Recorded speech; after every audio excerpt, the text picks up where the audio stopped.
নির্দিষ্ট মুফাসসির বাদে পৃথিবীর এত জগৎ বরেণ্য মুফাসসির তাবারি থেকে শুরু করে ইবনে কাসির, কাশাফ, রাজি, বাগবী, সাদি, মাজহারি, ইমাম তফসিরে রুহুল বায়ান, রুহুল মাআনি, এতগুলা মুফাসসির কোন তফসির আমাদের নজরে আসে না। কেন?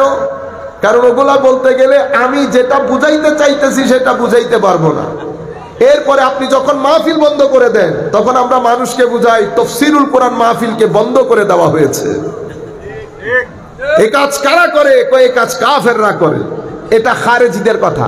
এটা কাদের কথা? মানে ব্যক্তি যখন খারেজিয়ুজ জেহেন হয় তখন তার বিরুদ্ধে গেলেই কুফরের ফতোয়া থেকে বেরই হইতে পারে না, কুফরের ফতোয়া থেকে বের হতে পারে না। আমরা এই বিষয়টা 2-3 দিনের মধ্যে ইনশাআল্লাহ আলাপ করব। তাফসীরুল কোরআন মাহফিলের সে কাল এই কাল। তো তাফসীরুল কোরআন মাহফিল সহ শুরু করে বাংলাদেশের মধ্যে সবকিছুকে রাজনীতিকরণ করে করে ইমাম মাহাদিকেও রাজনীতিকরণ করেছে। মানুষের কাছে ধারণা ক্লিয়ার না, মানুষ মনে করে ইমাম মাহাদি এটা সুমন্তার। কি জিনিস? সুমন্তার। মানে ইমাম মাহাদি আসবে, ফু দিবে, ফু দিয়ে পুরো পৃথিবীর চেহারা পরিবর্তন হয়ে যাবে, উনি আবার মুসলমানদের খেলাফত প্রতিষ্ঠা হবে, পুরা পৃথিবীতে মুসলমানরা রাজত্ব করবে। এটা সুমন্তার না। এটা কি না? এটা সুমন্তার না। এটার একটা লিগ্যাল রেশনাল সিকোয়েন্স থাকবে, এটার একটা প্রসেসিং থাকবে। পৃথিবীর সামগ্রিক পরিস্থিতির পটও পরিবর্তন হবে, পৃথিবীর রাজনৈতিক পরিস্থিতির পটও পরিবর্তন হবে, সামাজিক পরিস্থিতির পটও পরিবর্তন হবে। এখন যারা পুরো বিশ্ব পরিস্থিতিকে নিয়ন্ত্রণ করে তখন সেই নিয়ন্ত্রণের মধ্যে আসমান জমিনের ফারাক চলে আসবে। এখন যারা বিশ্বে, যাদের হাতে বিশ্ব হ্যাঁ বলে, যাদের নাতে বিশ্ব না বলে, সেই দিন তারা আর ক্ষমতার মধ্যে থাকবে না, সিনের মধ্যে থাকবে না।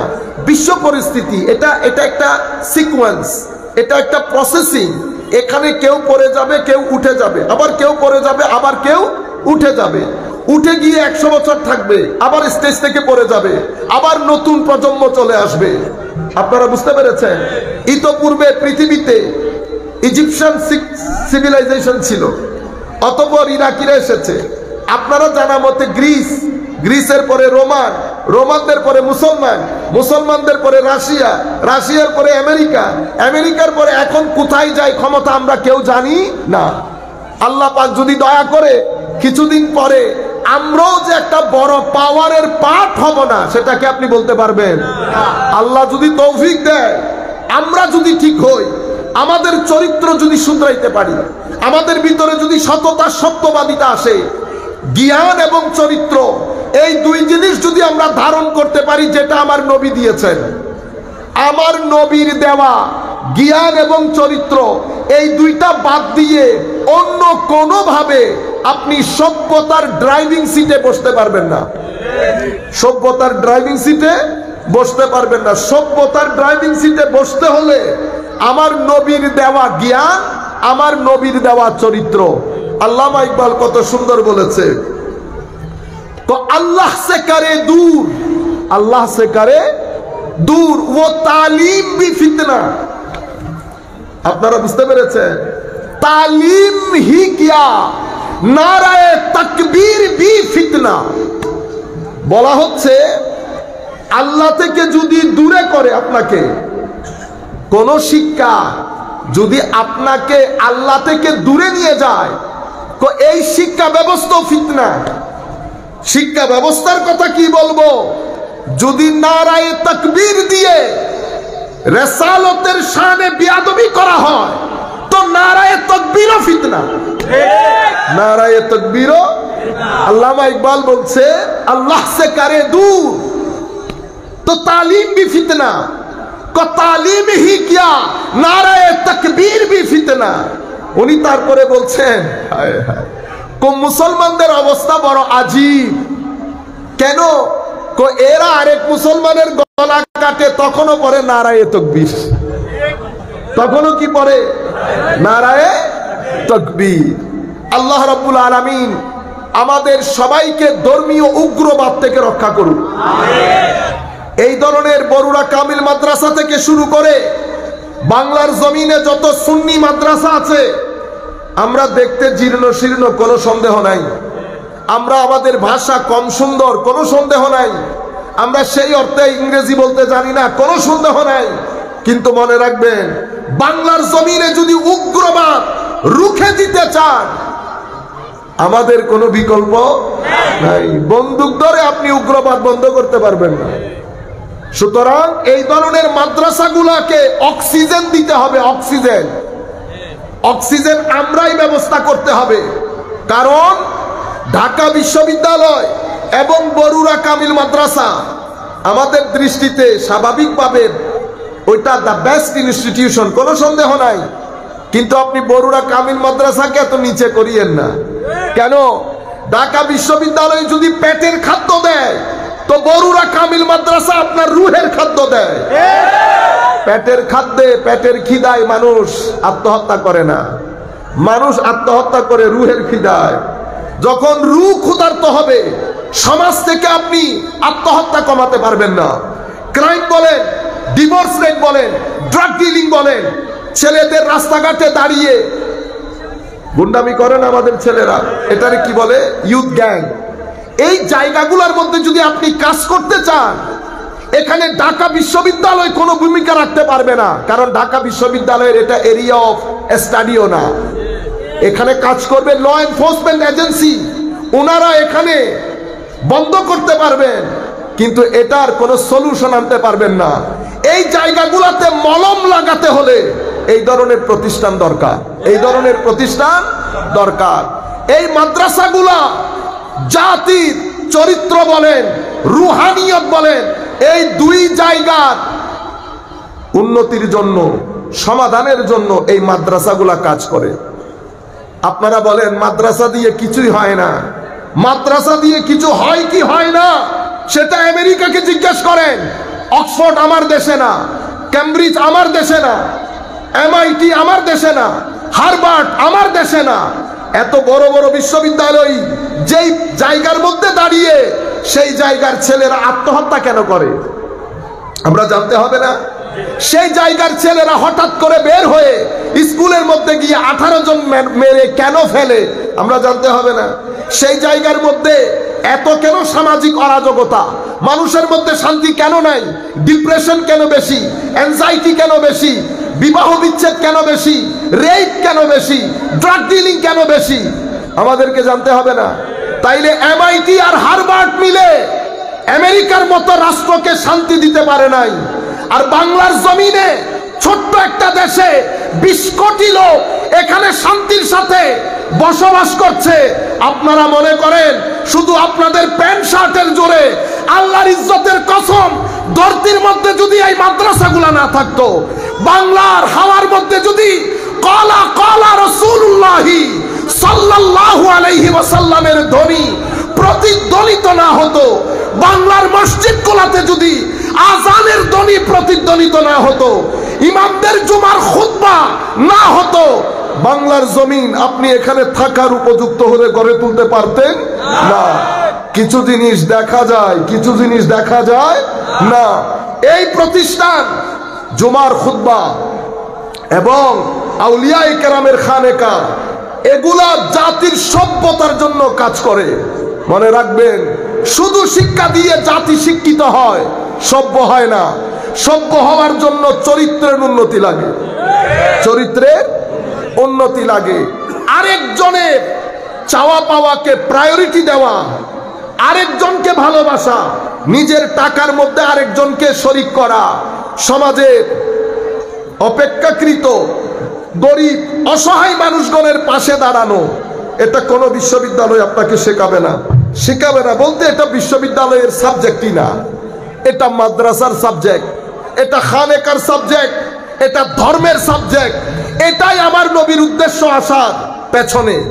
আপনারা যদি এই জায়গাগুলোকে আন্ডার এস্টিমেট করেন, এই জায়গাগুলোর জন্য যদি এভাবে আপনাদের কাছে টাকা চাওয়া হয়, আমার নবী রাগ করবেন, আমার নবীর খারাপ লাগবে, আমার আল্লাহ নারাজ হবে। কারণ আমার আল্লাহ বলছেন,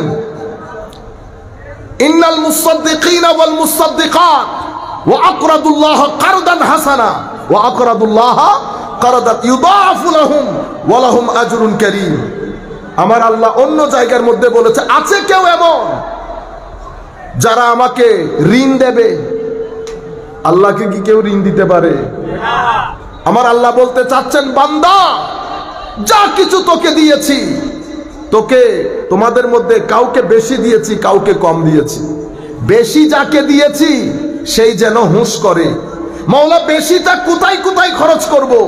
ফাআতি যাল কুরবা হাক্কাহু ওয়াল মিসকিন ওয়া ইবনাস সাবিল যালিকা খায়রুল লিল্লাযীনা ইউরিদুনা ওয়াজহাল্লাহ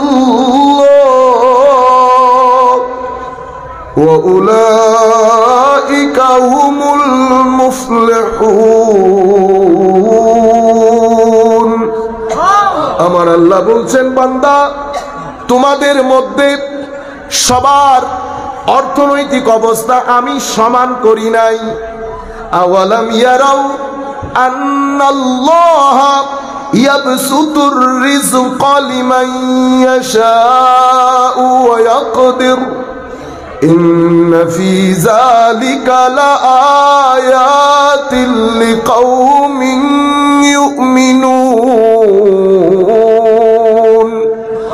আমার আল্লাহ বলছেন, বান্দা দুনিয়াতে তোমাদের সবার অর্থনৈতিক অবস্থা আমি এক করি নাই, কাউকে বেশি কাউকে কম। যার কাছে বেশি আছে এটা তোমার না, এটা আরেকজনের হক। আমি এখন কি করব যদি মাওলা আমি বুঝি আমার মধ্যে বেশি আছে? পরের আয়াতে বলছেন, ফাআতি যাল কুরবা হাক্কাহু। সুতরাং তুমি যদি আমার রেজামন্দি চাও, তুমি যদি আমাকে খুশি করতে চাও, কিছু কথা কানে শুনলে এক ধরনের, এই কথাগুলো তো মনে শোনার জিনিস। আমি হয়তো আপনাদেরকে সেভাবে শোনাইতে পারতেছি না, বুঝাইতে পারতেছি না। আমার আল্লাহ বলছেন, তুমি যদি আমাকে খুশি করতে চাও তো কি করতে হবে? তোমার পাড়া প্রতিবেশী গরিব যারা আছে তাদের হক তাদেরকে দিয়ে দাও। যালিকা খায়রুল লিল্লাযীনা ইউরিদুনা ওয়াজহাল্লাহ। এটা যারা আল্লাহ সন্তুষ্টি চায় তাদের জন্য অনেক উত্তম, এবং এরাই শেষ পর্যন্ত সফল হবে। সুতরাং সফলতা দুই ধরনের। একটা দুনিয়ার সফলতা। দুনিয়ার সফলতা কি? দুনিয়ার সফলতা হচ্ছে টাকা, ভালো চাকরি, একটা সুন্দর ঘর এবং বাড়ি। কিন্তু এগুলো হওয়ার পরে আপনি আবার আরেক সফলতার পিছনে দৌড়াবেন। আসলে দুনিয়ার সফলতা কোনো নির্দিষ্ট কোনো সংজ্ঞা নাই। আসল সফলতা কোনটা? আসল সফলতা হচ্ছে ব্যক্তি যখন আল্লাহর সন্তুষ্টি লাভ করে। মাওলা ব্যক্তি আল্লাহর সন্তুষ্টি লাভ করে, ব্যক্তি কেমনে বুঝবে? হায় হায়, ব্যক্তি বুঝবে কেমনে? ব্যক্তি আল্লাহর শরণ আসলে যদি ব্যক্তির চোখ ভিজে যায়, ব্যক্তি যখন তিলাওয়াতে কোরআন, নামাজ, মানুষকে দেওয়া, গরিব মিসকিন এগুলার প্রতি টান অনুভব করবে, তো বুঝতে হবে ব্যক্তির অন্তরে আল্লাহর মহব্বত চলে এসেছে। যেই ব্যক্তির অন্তরে আল্লাহর মহব্বত আসে সেই ব্যক্তি কখনো হিংসুটে হয় না। সেই ব্যক্তি কখনো, আমাদের এখানে টাইট হ্যান্ডেড মানুষ আছে না, 2 টাকা হাত দিয়ে পড়ে না, বাংলাতে কি বলে? আমরা কিপটা বলি। কি বলি? কিপটা, বখিল। ধরনের মানুষ কখনো বখিল হয় না। যাই হোক, আমরা অন্য রাস্তা দিয়ে চলে গেছি। আমি আপনাদেরকে বোঝাতে যেটা চাচ্ছিলাম, আমরা পবিত্র কোরআনের আয়াত দিয়ে আপনাদেরকে বোঝাতে চেয়েছিলাম যে ইমাম মাহাদি এটা সুমান্তার না, বিশ্ব পরিস্থিতির মধ্যে পরিবর্তন হবে। এটা কেউ বলতে পারবে না যে বাংলাদেশ আগামী 10-20 বছর পরে বিশ্ব রাজনীতির ক্ষেত্রে বাংলাদেশও যে একটা বড় ফ্যাক্টর হবে না, সেটাকে আমরা বলতে পারবো? আমরা যদি সবাই মিলে একসাথে কাজ করি, আল্লাহ পাকের মেহেরবানিতে যে মেধা আল্লাহ আমাদেরকে দান করেছে, আমরা ইচ্ছে করলে অনেক কিছু করতে পারি। সেই পরিমাণ শক্তি আল্লাহ আমাদেরকে দান করেছেন। কিন্তু হিংসা, অহংকার, নষ্টামি, অশ্লীলতা, মিথ্যা, প্রতারণা, এই তাবৎ জিনিসগুলো আমাদের চরিত্রকে খুইয়ে খুইয়ে খাচ্ছে। যতটুকুন আমরা যেতে পারতাম ততটুকুন আমরা যেতে পারছি না। সুতরাং আপনারা যদি এই জায়গার মধ্যে নজর দেন, আপনারা ঘুরে দাঁড়াতে পারবেন। তো আমি আপনাদেরকে বলছি, হঠাৎ করে মাহাদি আসবে না।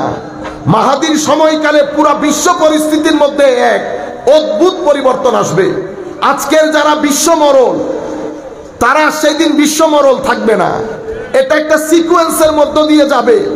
পাওয়ার ঘুরতে ঘুরতে হয়তো ইউরোপের হাতে চলে যাবে, অথবা ডিভাইডেড হয়ে যাবে।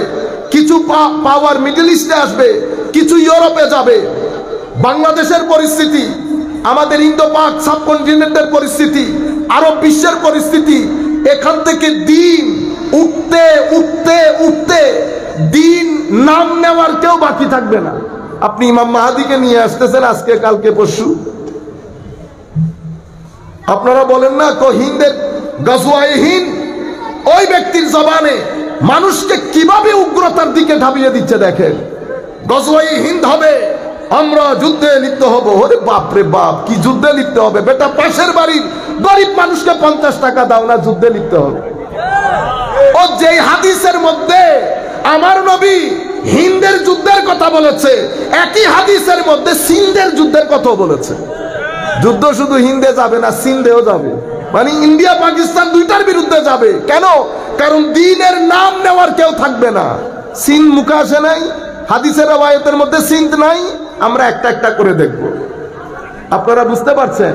আমি শুধু আপনাদের কনসেপচুয়াল ক্লারিটির সাথে একটা ডেভেলপমেন্ট করতে চাচ্ছি, একটা ব্যাকগ্রাউন্ড তৈরি করতে চাচ্ছি, যে পরিস্থিতি এটা সুমন্তর হবে না। হঠাৎ করে এসে হঠাৎ করে বিশ্ব পরিস্থিতি পরিবর্তন আলাউদ্দিনের চেরাগের মতো এরকম না। এটা একটা সিকোয়েন্স থাকবে। এটা 700 বছর হবে, 800 বছর হবে, 1200 বছর হবে, 1500 বছরও হইতে পারে, কেউ জানে না। কোরআনে পাকের যে আয়াত, আমরা গত পর্বের মধ্যে আপনাদেরকে যেটা বলতে চেয়েছি, ইমাম মাহাদি আলাইহিস সালামের বিষয়ে যত হাদিস বর্ণিত হয়েছে, সেই হাদিসগুলোর মধ্যে কিছু কিছু হাদিস মুতাওয়াতির পর্যায়েরও আছে, কিছু হাদিস সহিহ, কিছু গায়র সহিহ। সেই কারণে উম্মতের এজমা সাধিত হয়েছে যে উম্মতের মধ্যে ইমাম মাহাদির আগমন ঘটবে। আপনারা বুঝতে পেরেছেন? ইমাম মাহাদিকে অস্বীকার করা উলামায়ে আহলে সুন্নাত, আমাদের আহলে সুন্নাত ওয়াল জামাতের আইম্মায়ে কেরাম এটাকে পথভ্রষ্টতা বলেছেন। কুফর বলেন নাই, পথভ্রষ্টতা বলেছেন। অনেকেই কুফরও বলেছেন, কারণ এই সংক্রান্ত অনেক হাদিস মুতাওয়াতির পর্যায়েরও আছে। আপনারা বুঝতে পেরেছেন? দুই, যে পয়েন্টগুলো আমি গতবার বলেছি, এটার উপর আমাদের অসংখ্য উলামায়ে কেরাম কিতাব লিখেছেন। অসংখ্য উলামায়ে কেরাম একেবারে আলাদা করে কিতাব রচনা করেছেন। তিন, আমি আপনাদেরকে প্রথম পর্বে বুঝাতে চেয়েছি, কিয়ামতের আলামত 3 ধরনের হয়। কয় ধরনের? মানে 3 স্টেজে আসবে, ডেভেলপ করবে কিয়ামতের আলামত, সুমান্তার না। প্রথম, কিয়ামত একেবারে সন্নিকট। এটা কিভাবে বুঝবো? তো আমার নবী দুনিয়া থেকে চলে যাওয়া এবং রুয়ে জমিন থেকে সাহাবায়ে কেরাম একে একে চলে যাওয়া, সাহাবায়ে কেরাম জমিনে না থাকা, এটা কিয়ামতের অন্যতম আলামত। দুই, এগুলাকে বলে আলামাতে সুগরা, ছোট ছোট নিদর্শন, যেটার ভিতর দিয়ে আমরা অতিবাহিত করছি, আমরা আমাদের জীবন যাপন করছি, এগুলাকে বলে আলামাতে সুগরা। যেমন সময়ের বরকত কমে যাওয়া, তাকারুবে জামান, সময়ের বরকত কমে যাওয়া, সমাজের মধ্যে ফিতনা ফাসাদ বেড়ে যাওয়া, সমাজের মধ্যে হত্যাযজ্ঞ বেড়ে যাওয়া, আর্থকুইক তথা ভূমিকম্প বেড়ে যাওয়া, জ্ঞান উঠে যাওয়া। কি উঠে যাওয়া? জ্ঞান। আমার নবী হাদিসে পাকের মধ্যে বলেছেন, আয় হায়, বক্তার কোনো অভাব হবে না, কোরআন বলনেওয়ালার অভাব হবে না, কোরআন সমঝনেওয়ালা একেবারে জমিন থেকে উঠে যাবে। আমার নবী ইরশাদ করেছেন, 3টা জিনিস তো পৃথিবী থেকে একেবারে নাই হয়ে যাবে।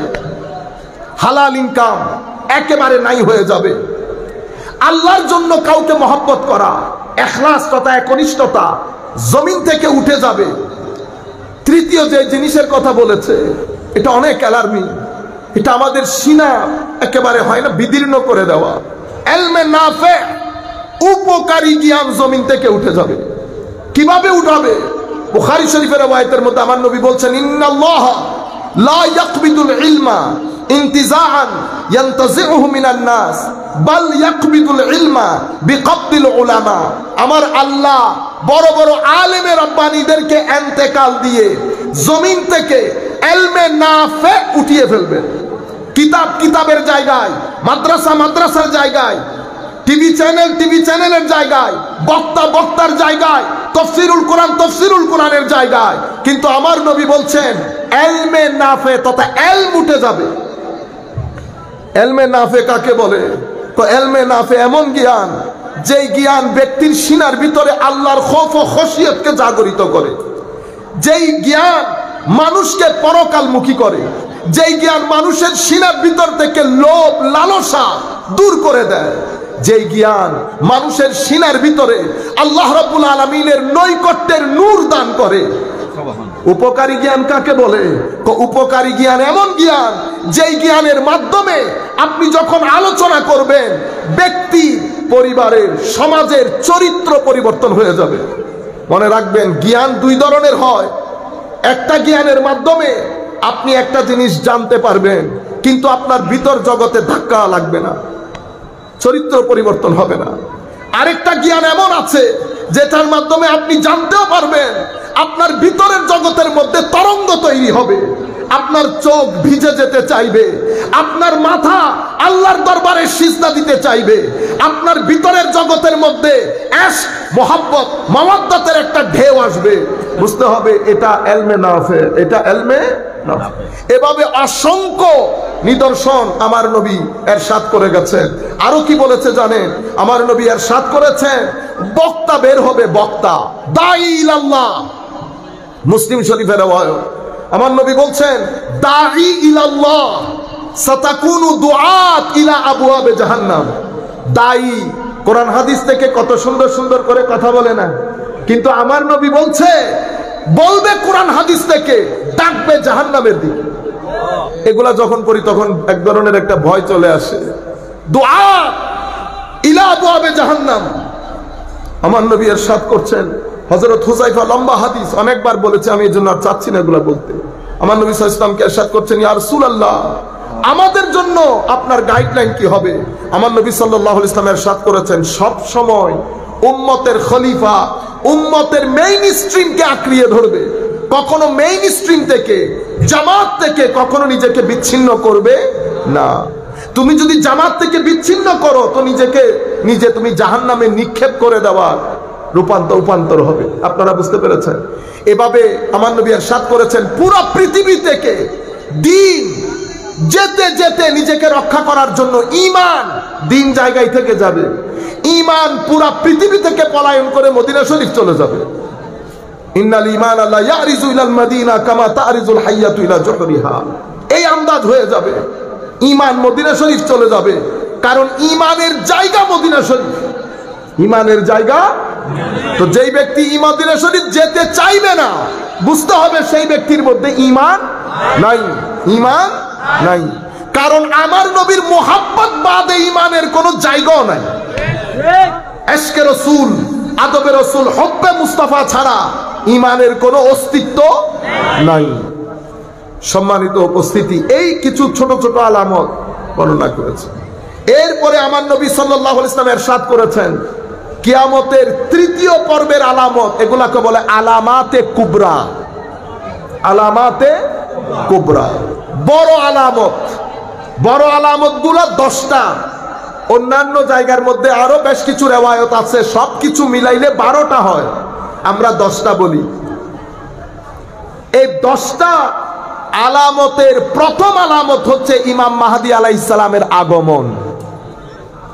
তাইলে আপনি ছোট আলামত গুলা শেষ হবে, বড় আলামতের আগে একটা বিশ্ব পরিস্থিতি তৈরি হবে। সেই বিশ্ব পরিস্থিতিতে ইমাম মাহদীর আগমন ঘটবে। ইমাম মাহদীর আগমন যখন হবে, সেখানে হযরত ঈসা থাকবেন এবং দাজ্জালও থাকবে। এখন আপনি শুধু নিজেকে ইমাম মাহদী যদি বলেন, তো আপনি দাজ্জালের পরিচয় দিতে হবে না, আপনার জমানার দাজ্জালটাকে। এরপরে তো আপনি হযরত ঈসাকেও দেখাইতে হবে, হুজুর আমার জমানার ঈসা ইনি। সুতরাং এটা একটা প্যাকেজ। আপনি শুধু মাহদী নিয়ে এক জায়গায় চলে গেলে হবে না। মাহদী হযরত ঈসা এবং দাজ্জাল, এই তিনটা প্যাকেজ, তিনটা একসাথে হবে, সেটার জন্য একটা পরিস্থিতি আছে। আমরা পবিত্র কোরআনের সূরা বনী ইসরাইলের 4, 5, 6 এই আয়াতগুলা পড়েছি। আমরা শুধু আপনাদেরকে সামান্য আইডিয়া দেওয়ার জন্য, এই আয়াতের মধ্যে আল্লাহ বলছেন ওয়া কাদাইনা ইলা বানি ইসরাঈল ফিল কিতাব লা তুফসিদুন্না ফিল আরদি মাররাতাইন ওয়া লা তা'লুন্না উলুওয়ান কাবীরা। আল্লাহ ইহুদিদের ব্যাপারে এই আয়াতগুলোর মধ্যে ইহুদিদের সীমালঙ্ঘন সম্পর্কে আমার আল্লাহ বলছেন ওয়া কাদাইনা ইলা বানি ইসরাঈল, আমি কিতাবের মধ্যে বনি ইসরাইলকে স্পষ্টভাবে জানিয়ে দিয়েছি যে তোমরা পৃথিবীর মধ্যে 2 বার অনর্থ সৃষ্টি করবে। কয়বার? পৃথিবীর মধ্যে 2 বার তোমরা বিশৃঙ্খলা সৃষ্টি করবে এবং অত্যন্ত বড় ধরনের অবাধ্যতায় লিপ্ত হবে। আমি কোরআন কিতাবে তোমাদের বিষয়টা স্পষ্টভাবে বলে দিয়েছি যে পৃথিবীর বুকে তোমরা 2 বার বিশৃঙ্খলা সৃষ্টি করবে এবং চরম অবাধ্যতায় লিপ্ত হবে। ফাইজা জা ওয়াদু উলাহুমা বাসনা আলাইকুম ইবাদাল লানা, অতঃপর যখন প্রতিশ্রুত সেই প্রথম সময়টি আসবে তখন আমি তোমাদের বিরুদ্ধে প্রেরণ করব আমার কঠোর যোদ্ধাদেরকে, আমার কঠোর যোদ্ধাদেরকে তোমাদের বিরুদ্ধে প্রেরণ করব। অতঃপর তারা প্রতিটি জনপদের আনাচে কানাচে পর্যন্ত ছড়িয়ে পড়বে এবং এই ওয়াদা পূরণ হওয়ারই ছিল, এই ওয়াদা পূরণ হওয়ারই ছিল। তারা কি বলেছে? কঠিন যোদ্ধাদেরকে আল্লাহ প্রেরণ করবেন। ফাজাসু খিলালাদ দিয়ার, তারা জনপদের আনাচে কানাচে, বলে না খুঁজে খুঁজে মারা, সেই অবস্থার মধ্যে যাবে। সুম্মা রাদাদনা লাকুমুল কাররা, অতঃপর আমি তোমাদের জন্য তাদের বিরুদ্ধে পালা ঘুরিয়ে দিলাম, তোমাদেরকে ধন সম্পদ এবং পুত্র সন্তান দ্বারা সাহায্য করলাম, তোমাদেরকে জনসংখ্যার দিক দিয়ে একটা বিরাট বাহিনীতে পরিণত করলাম। আমি 3টা আয়াতের অর্থ করেছি। সম্মানিত উপস্থিতি, এই আয়াতগুলার তাফসীর করতে গিয়ে মুফাসসিরিনে কেরাম বিভিন্ন রায় দিয়েছেন। সিম্পলি আমি এটাকে 2 ভাগে ভাগ করি।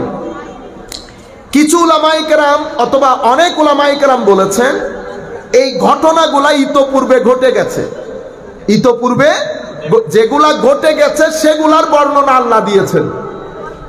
কিন্তু আবার অনেক মুফাসসিরিনে কেরাম, ইমাম তাবারিও এনেছে এই বর্ণনা, বলেছে না এখানে এই আয়াতগুলোর মধ্যে ভবিষ্যতের একটা প্রেডিকশন আছে, ভবিষ্যতের একটা ইশারা আছে। আল্লাহ ইহুদিদেরকে বলতে চাচ্ছেন কিছুদিনের মধ্যে যোদ্ধারা আসবে, যোদ্ধারা আসবে। কার নেতৃত্বে? ইমাম তাবারি আমার নবী সাল্লাল্লাহু আলাইহি ওয়াসাল্লামের একটা হাদিস এখানে নকল করেছে, হাযা মান সানআতে হুলিয়্যিম বাইতুল মুকাদ্দাস ওয়া ইয়ারুদ্দুহুল মাহদিয়্যু।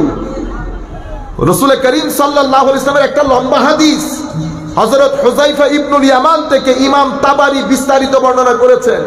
ইমাম কুরতুবীও ওনার তাফসীরের কিতাবের মধ্যে এনেছেন অনেক লম্বা হাদিস, পুরা হিস্ট্রি বলেছেন ইহুদিরা কখন কখন সীমা লঙ্ঘন করেছে, কোন কোন রাজা দিয়ে আল্লাহ তাদেরকে ধুলাই করেছেন, সবকিছুর বর্ণনা ওই হাদিসের মধ্যে এসেছে। শেষ ধুলাইটা খাবে হযরতে ইমাম মাহদীর হাতে, ইমাম মাহদীর হাতে। এখন পবিত্র কোরআনের মধ্যে হযরতে ইমাম মাহদীর আগমন, উনি জন্মগ্রহণ করবেন, ইতোপূর্বে আমরা ডিসকাস করেছি, মদিনা শরীফে জন্মগ্রহণ করবেন এবং ওনার বাবার নাম আব্দুল্লাহ হবে, আব্দুল্লাহ হবে। আমরা সেই বিষয়ে আর যাচ্ছি না। উনি কি করবেন?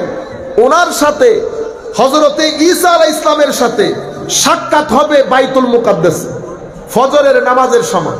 কিসের সময়? ফজরের নামাজের সময়।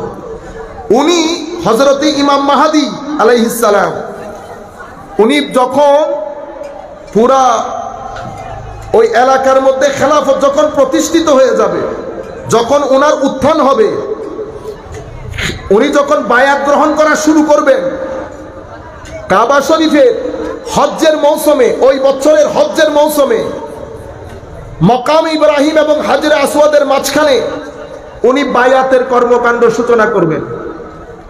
সেই সময় সেই হজের মৌসুমে মিনার একটা জায়গায় একটা গ্রামে গৃহযুদ্ধ লেগে যাবে।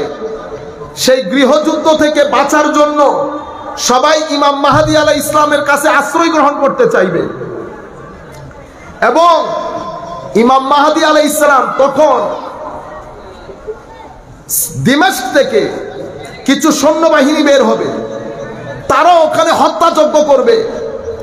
হত্যাযজ্ঞ করতে করতে তারা শুনবে ইমাম মাহদীর কথা, তারা ওই জায়গা থেকে সৈন্য পাঠাবে ইমাম মাহদীকে হত্যা করার জন্য মদিনা শরীফে। মক্কা শরীফ এবং মদিনা শরীফের মাঝখানে একটা জায়গা বাইদা, সেই জায়গার মধ্যে পুরা সৈন্যবাহিনীকে মাটি খেয়ে ফেলবে। এই ঘটনা শাম দেশে ইরাকের মধ্যে ছড়িয়ে পড়বে। তখন শাম এবং ইরাক এই দুই জায়গার একটা বিরাট সৈন্যবাহিনী, শামের 40 জন কুতুব এবং ইরাকের আউলিয়া সালেহিন মিলে হযরতে ইমাম মাহদীর কাছে বায়াত গ্রহণের জন্য যাবে। ইমাম মাহদীর কাছে বায়াত গ্রহণের জন্য। আমি এই জায়গার মধ্যে একটা গুরুত্বপূর্ণ অংশ মিস করে ফেলেছি। হুজুর করিম সাল্লাল্লাহু আলাইহি ওয়াসাল্লাম যখন ইমাম মাহদীর হাতে বাইতুল মুকাদ্দাসের বিজিতকরণ জয় করবেন এই কথা বলছেন, সেখানে আমার নবী একটা দারুণ জিনিসের দিকে ইঙ্গিত দিয়েছেন।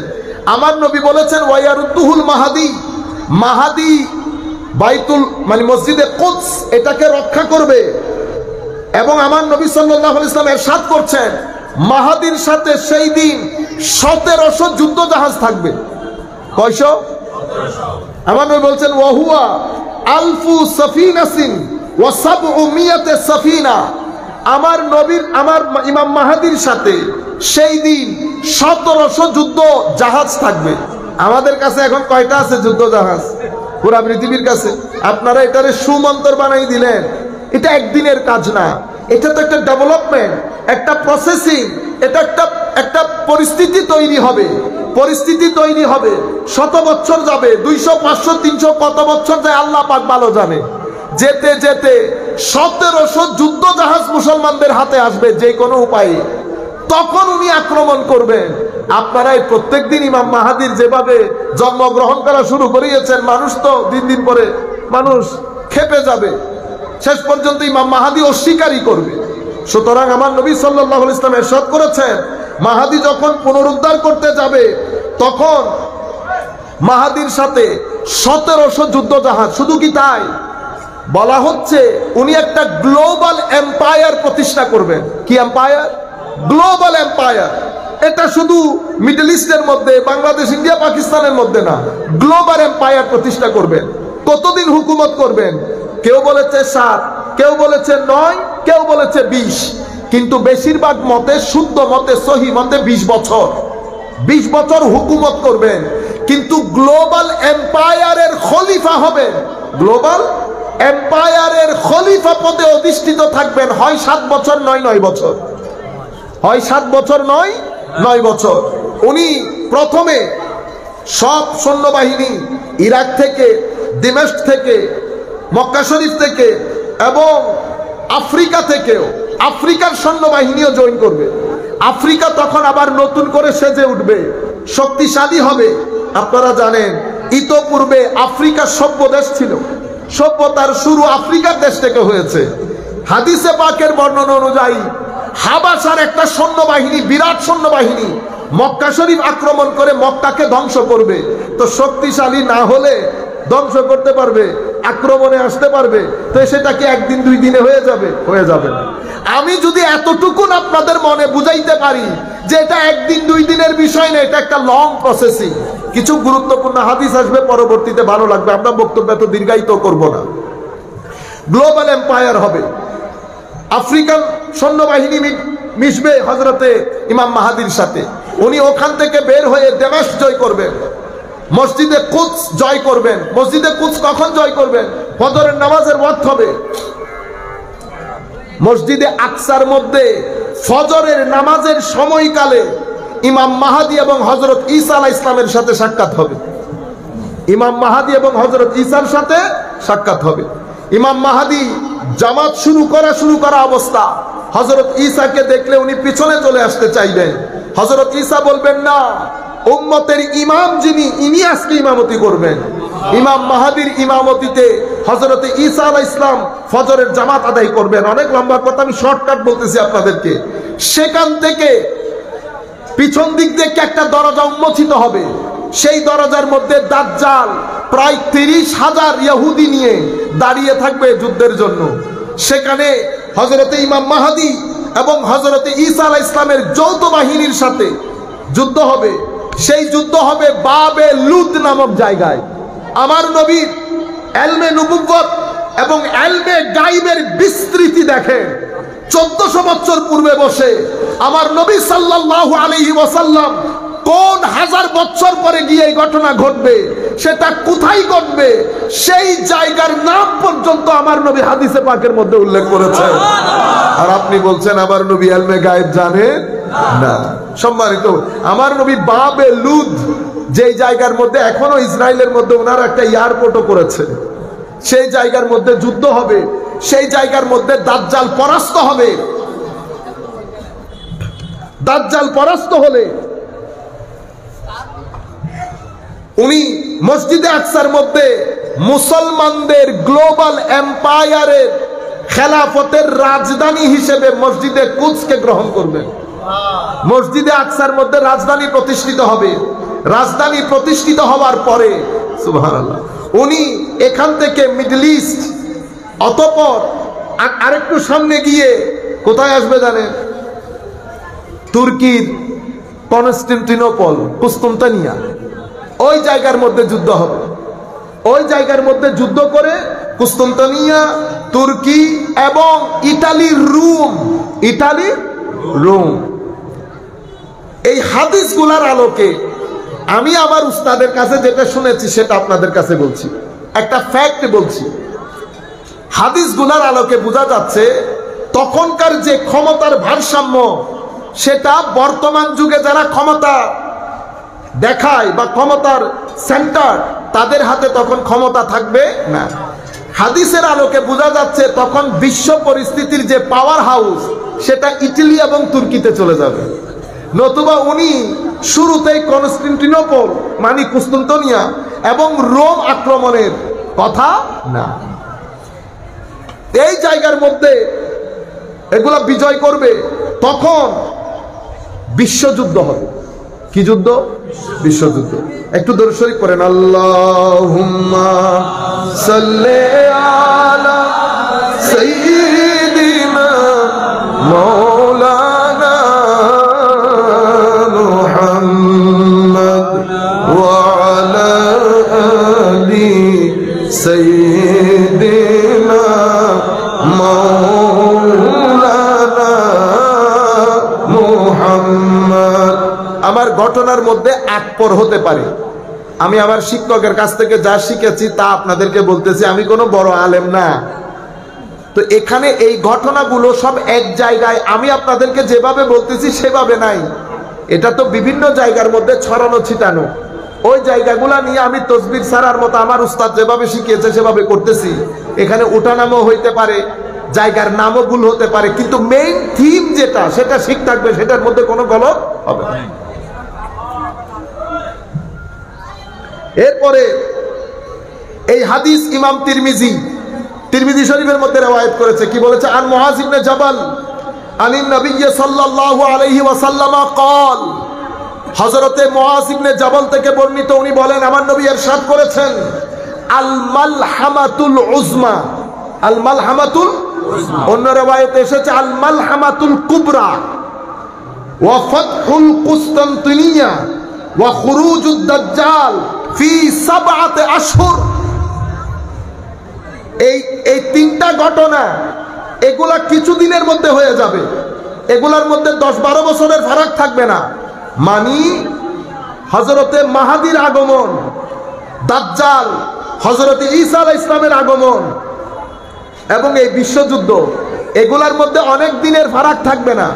আমার নবী বলেছেন এই তিনটা ঘটনা তো ফি 7 আশহুর, 7 মাসের মধ্যে ঘটে যাবে। 7 মাসের মধ্যে ঘটে যাবে।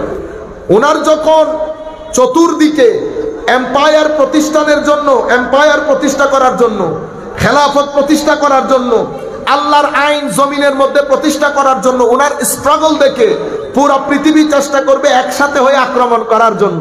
তখন আমার নবী বলছেন আল মালহামাতুল উজমা, আল মালহামাতুল উজমা, বিশাল বড় একটা যুদ্ধ, এটাকে আমরা বলি গ্রেট ওয়ার্ল্ড ওয়ার, একটা বড় বিশ্বযুদ্ধ লেগে যাবে এখানে। প্রত্যেকের, কারণ ক্ষমতার ভারসাম্য রক্ষা করার জন্য প্রত্যেকেই চেষ্টা করবে যার যার ক্ষমতা টিকিয়ে রাখার জন্য। ইমাম মাহাদি আলাইহিস সালামের বাহিনীর সাথে জয়েন্ট ভেঞ্চার, হযরত ঈসা ইমাম মাহাদি এনার বাহিনীর সাথে বিশাল বড় যুদ্ধ হবে। সেই যুদ্ধের মধ্যে তুর্কি, বর্তমানে তুর্কি, সেই দিন আপনারা এখন যেই তুর্কি দেখছেন সেই তুর্কি তখন থাকবে না, কারণ জমিন থেকে আল্লাহ এবং আল্লাহ নেওয়ার লোক একেবারে উঠে যাবে। আমাদের দেশ বলেন গজওয়াই হিন্দ, গজওয়াই হিন্দ, গজওয়াই হিন্দ, আবার গজওয়াই সিন্ধ আছে একই রিওয়ায়াতের মধ্যে। আপনারা বুঝতে পেরেছেন? অর্থাৎ সামগ্রিকভাবে আমাদের এই ভূখণ্ড থেকে দিন, শরীয়ত এগুলা একেবারে নাই হয়ে যাবে, সবাই যৌথভাবে আক্রমণ করবে। সেই যুদ্ধের মধ্যে ইমাম মাহাদি জয়লাভ করবেন। জয়লাভ করে গ্লোবাল এম্পায়ার প্রতিষ্ঠার প্রথম কাজ উনি সমাধা করবেন। আমার নবী বলছেন কি, আল মালহামাতুল উজমা ওয়া ফাতহুল কুসতানতিনিয়া ওয়া খুরুজুদ দাজ্জাল। তখন তুর্কির কনস্টান্টিনোপল এটাকে জয় করবেন। এই জায়গার মধ্যে এসে হাদিসে পাকে ইরশাদ করছে আমার নবী সাল্লাল্লাহু আলাইহি ওয়াসাল্লাম, হাদিসে পাকের মধ্যে এই জায়গার মধ্যে এসে যখন উনি মসজিদে কুদসের মধ্যে রাজধানী প্রতিষ্ঠা করবেন, তো ওই বড় যুদ্ধের মধ্যে যেখান থেকে সৈন্যবাহিনী পাঠানো হয়েছে প্রত্যেক জায়গায় উনি সৈন্যবাহিনী পাঠাবেন। আপনি বুঝতে পেরেছেন? এই ধারাবাহিকতায় উনি একটা, এই গজওয়াই হিন্দের হাদিসগুলো এখন বলতেছি 3টা রিওয়ায়াত। আন আবি হুরায়রা রাদিয়াল্লাহু তাআলা আনহু قال, হযরতে আবু হুরায়রা বর্ণনা করেন রাদিয়াল্লাহু আনহু, আমার নবী উনি বলছেন ওয়াআদানা রাসূলুল্লাহ সাল্লাল্লাহু আলাইহি ওয়াসাল্লাম গাজওয়াতুল হিন্দ, আমার নবী আমাদের সাথে হিন্দের যুদ্ধের ওয়াদা দিয়েছেন, সাবকন্টিনেন্টের যুদ্ধের ওয়াদা দিয়েছেন। ফাইন আদরাকতুহা, মানে আমি যদি ওই যুদ্ধে থাকি তো আমি আমার জান মাল ওই যুদ্ধের জন্য উজাড় করে দেব। কারণ আমার নবী সাল্লাল্লাহু আলাইহি ওয়াসাল্লাম ইরশাদ করেছেন, যেই ব্যক্তি ওই যুদ্ধে শহীদ হবে আফদালুশ শুহাদা হবে, আর যেই ব্যক্তি ওই যুদ্ধে জীবিত থাকবে জাহান্নাম থেকে নাজাত পেয়ে যাবে। এক রিওয়ায়াত। আরেক রিওয়ায়াতের মধ্যে আমার নবী ইরশাদ করছেন আন্নাহু ইয়াকুনু ফি হাযিহিল উম্মতে বাআসুন ইলাল সিন্দে ওয়াল হিন্দ, আন্নাহু ইয়াকুনু ফি হাযিহিল উম্মাহ বাআসুন ইলাস সিন্দ ওয়াল হিন্দ। এই উম্মত ইমাম মাহাদির নেতৃত্বে এখানে হিন্দ এবং পাকিস্তান, সিন্ধ দুইটার মধ্যে আক্রমণ হবে। অর্থাৎ এই এলাকা থেকে দিন পরিপূর্ণরূপে উঠে যাবে। ইমাম মাহাদি আলাইহিস সালাম ওনার সৈন্যবাহিনী ওনার নেতৃত্বে এই জায়গা বিজয় করে আল্লাহর দ্বীন প্রতিষ্ঠা করবেন, আল্লাহর দ্বীন প্রতিষ্ঠা করবেন। আচ্ছা বলেন তো দেখি, হিন্দ এবং সিন্ধ থেকে কি ধর্ম মুছে গেছে? তো আপনারা আজকে ইমাম মাহাদি নিয়ে আসতেছেন, ইমাম মাহাদিকে আজকে যুদ্ধ করবে? এটা না, এটা অনেক লং প্রসেসিং, কতদিন লাগে আল্লাহ পাক ভালো জানে, আল্লাহ পাক ভালো জানে। আমার নবী অন্য হাদিসের মধ্যে ইরশাদ করছেন ইসাবাতান, আপনারা একটু ধৈর্য হারা হয়েন না, অনেক লোক দেখে তো আমি এক গোতে বলে ফেললে এই কথা আমার আবার অন্য জায়গায় আর বলতে হবে না, তো একটু ধৈর্য ধরেন। ওয়ান সাওবান রাদিয়াল্লাহু আনহু আন্না রাসূলুল্লাহ সাল্লাল্লাহু আলাইহি ওয়াসাল্লাম قال, হযরত সাওবান থেকে বর্ণিত উনি বলেন রাসূল করিম ইরশাদ করেছেন সাল্লাল্লাহু আলাইহি ওয়াসাল্লাম ইসাবাতান মিন উম্মতি আহরাজাহুমুল্লাহু মিনান নার। হায় হায়, আমার উম্মতের দুই দলকে আল্লাহ জাহান্নাম থেকে মুক্তি দান করবেন। এক দল যারা সাবকন্টিনেন্টের যুদ্ধে অংশগ্রহণ করবে, আরেক দল যারা হযরত ঈসা আলাইহিস সালামের সাথে অংশগ্রহণ করবে। এভাবে উনি এখান থেকে শুরু করে কনস্টান্টিনোপল, রোম, এই পুরা হিক্তা এবং এখান থেকে শেষ পর্যন্ত চায়না। তাইলে বোঝা যাচ্ছে তখন চাইনো ক্ষমতার একটা বড় হেডকোয়ার্টার হবে। আমার নবী একটা হাদিসে ইরশাদ করেছেন ততক্ষণ কিয়ামত হবে না যতক্ষণ পশ্চিমারা আমার উম্মতের উপর চেপে বসবে না। তো এই সব হাদিসের আলোকে আমরা বুঝতে পারি যে তখন একটা বিশাল পট পরিবর্তন হবে, ক্ষমতা পট পরিবর্তন হয়ে ইউরোপ এবং মিডল ইস্ট, চাইনা এগুলোর মধ্যে ছড়িয়ে পড়বে। এখন এটা কতদিন লাগে আল্লাহ পাক ভালো জানে। আমরা এটার উপর ভিত্তি করে যদি বারবার ইমাম মাহাদিকে টেনে আনি তাহলে সমস্যা হবে। আরেকটা ঘটনা ঘটে গেছে দাজ্জাল নিয়ে। দাজ্জালের বিষয়ে আমাদের এখানে কেউ কেউ একই হুজুর, মানে উনি বুঝাইতে চাইতেছেন আমাদের এখানকার পৃথিবীর পশ্চিমা বিশ্বের একটা হিস্সা যেখান থেকে প্রত্যেকদিন টাকা আনে। কি আনে? টাকা। ওদের টাকা দিয়ে এখানে আমরা চলি, আপনাদের সংগঠন চলে ওদের টাকা দিয়ে। বিশাল পয়সা তো। আপনি ইংল্যান্ডের মধ্যে কাজ যদি আমরা একটু সচেতন হইতাম, ইংল্যান্ডে 1 নাম্বার রোজা থেকে 30 নাম্বার রোজা পর্যন্ত টিভিতে আমার মনে হয় ওই 4টার সময় বসে ফজরের সাহারি পর্যন্ত পয়সা তুলে কিসের? জাকাতের। আল্লাহ পাক জানে এই জাকাতের টাকা কোথা। আমাদের তো সাধারণ লোক জাকাতের টাকা দিতেছে, কিন্তু এই জাকাতের টাকা কোথায় খরচ হয় আমরা জানি না। 1-2 টাকা না তো। আমাদের সিলেটের ভাইয়েরা প্রত্যেক আমার তো মিলিয়নে চলে যায় টাকা। কোথায়? মিলিয়নে চলে যায়। এখন এই মিলিয়ন টাকা জাকাত ফিতরার নাম দিয়ে তুলে আমরা কোথায় ব্যয় করি আল্লাহ পাক ভালো জানে। হ্যাঁ, কোনদিন যদি কোনো গায়রত সম্পন্ন কেউ এসে জিজ্ঞেস করতো এখানে রাখো, কে দিয়েছে, কেন দিয়েছে, কিভাবে দিয়েছে, এগুলার হিসাব চাই। আপনারা বুঝতে পেরেছেন? যেমন আমাদের বরুড়া মাদ্রাসার মধ্যে আসবে না আপনাদের আইবিআই দেখান, তো হুজুররা আইবিআই দেখাবে না? সেভাবে যদি একটু জিজ্ঞেস করা হতো আইবিআই, খুব ভালো হতো। আল্লাহ পাক আমাদের সবাইকে হেদায়েত দান করুক।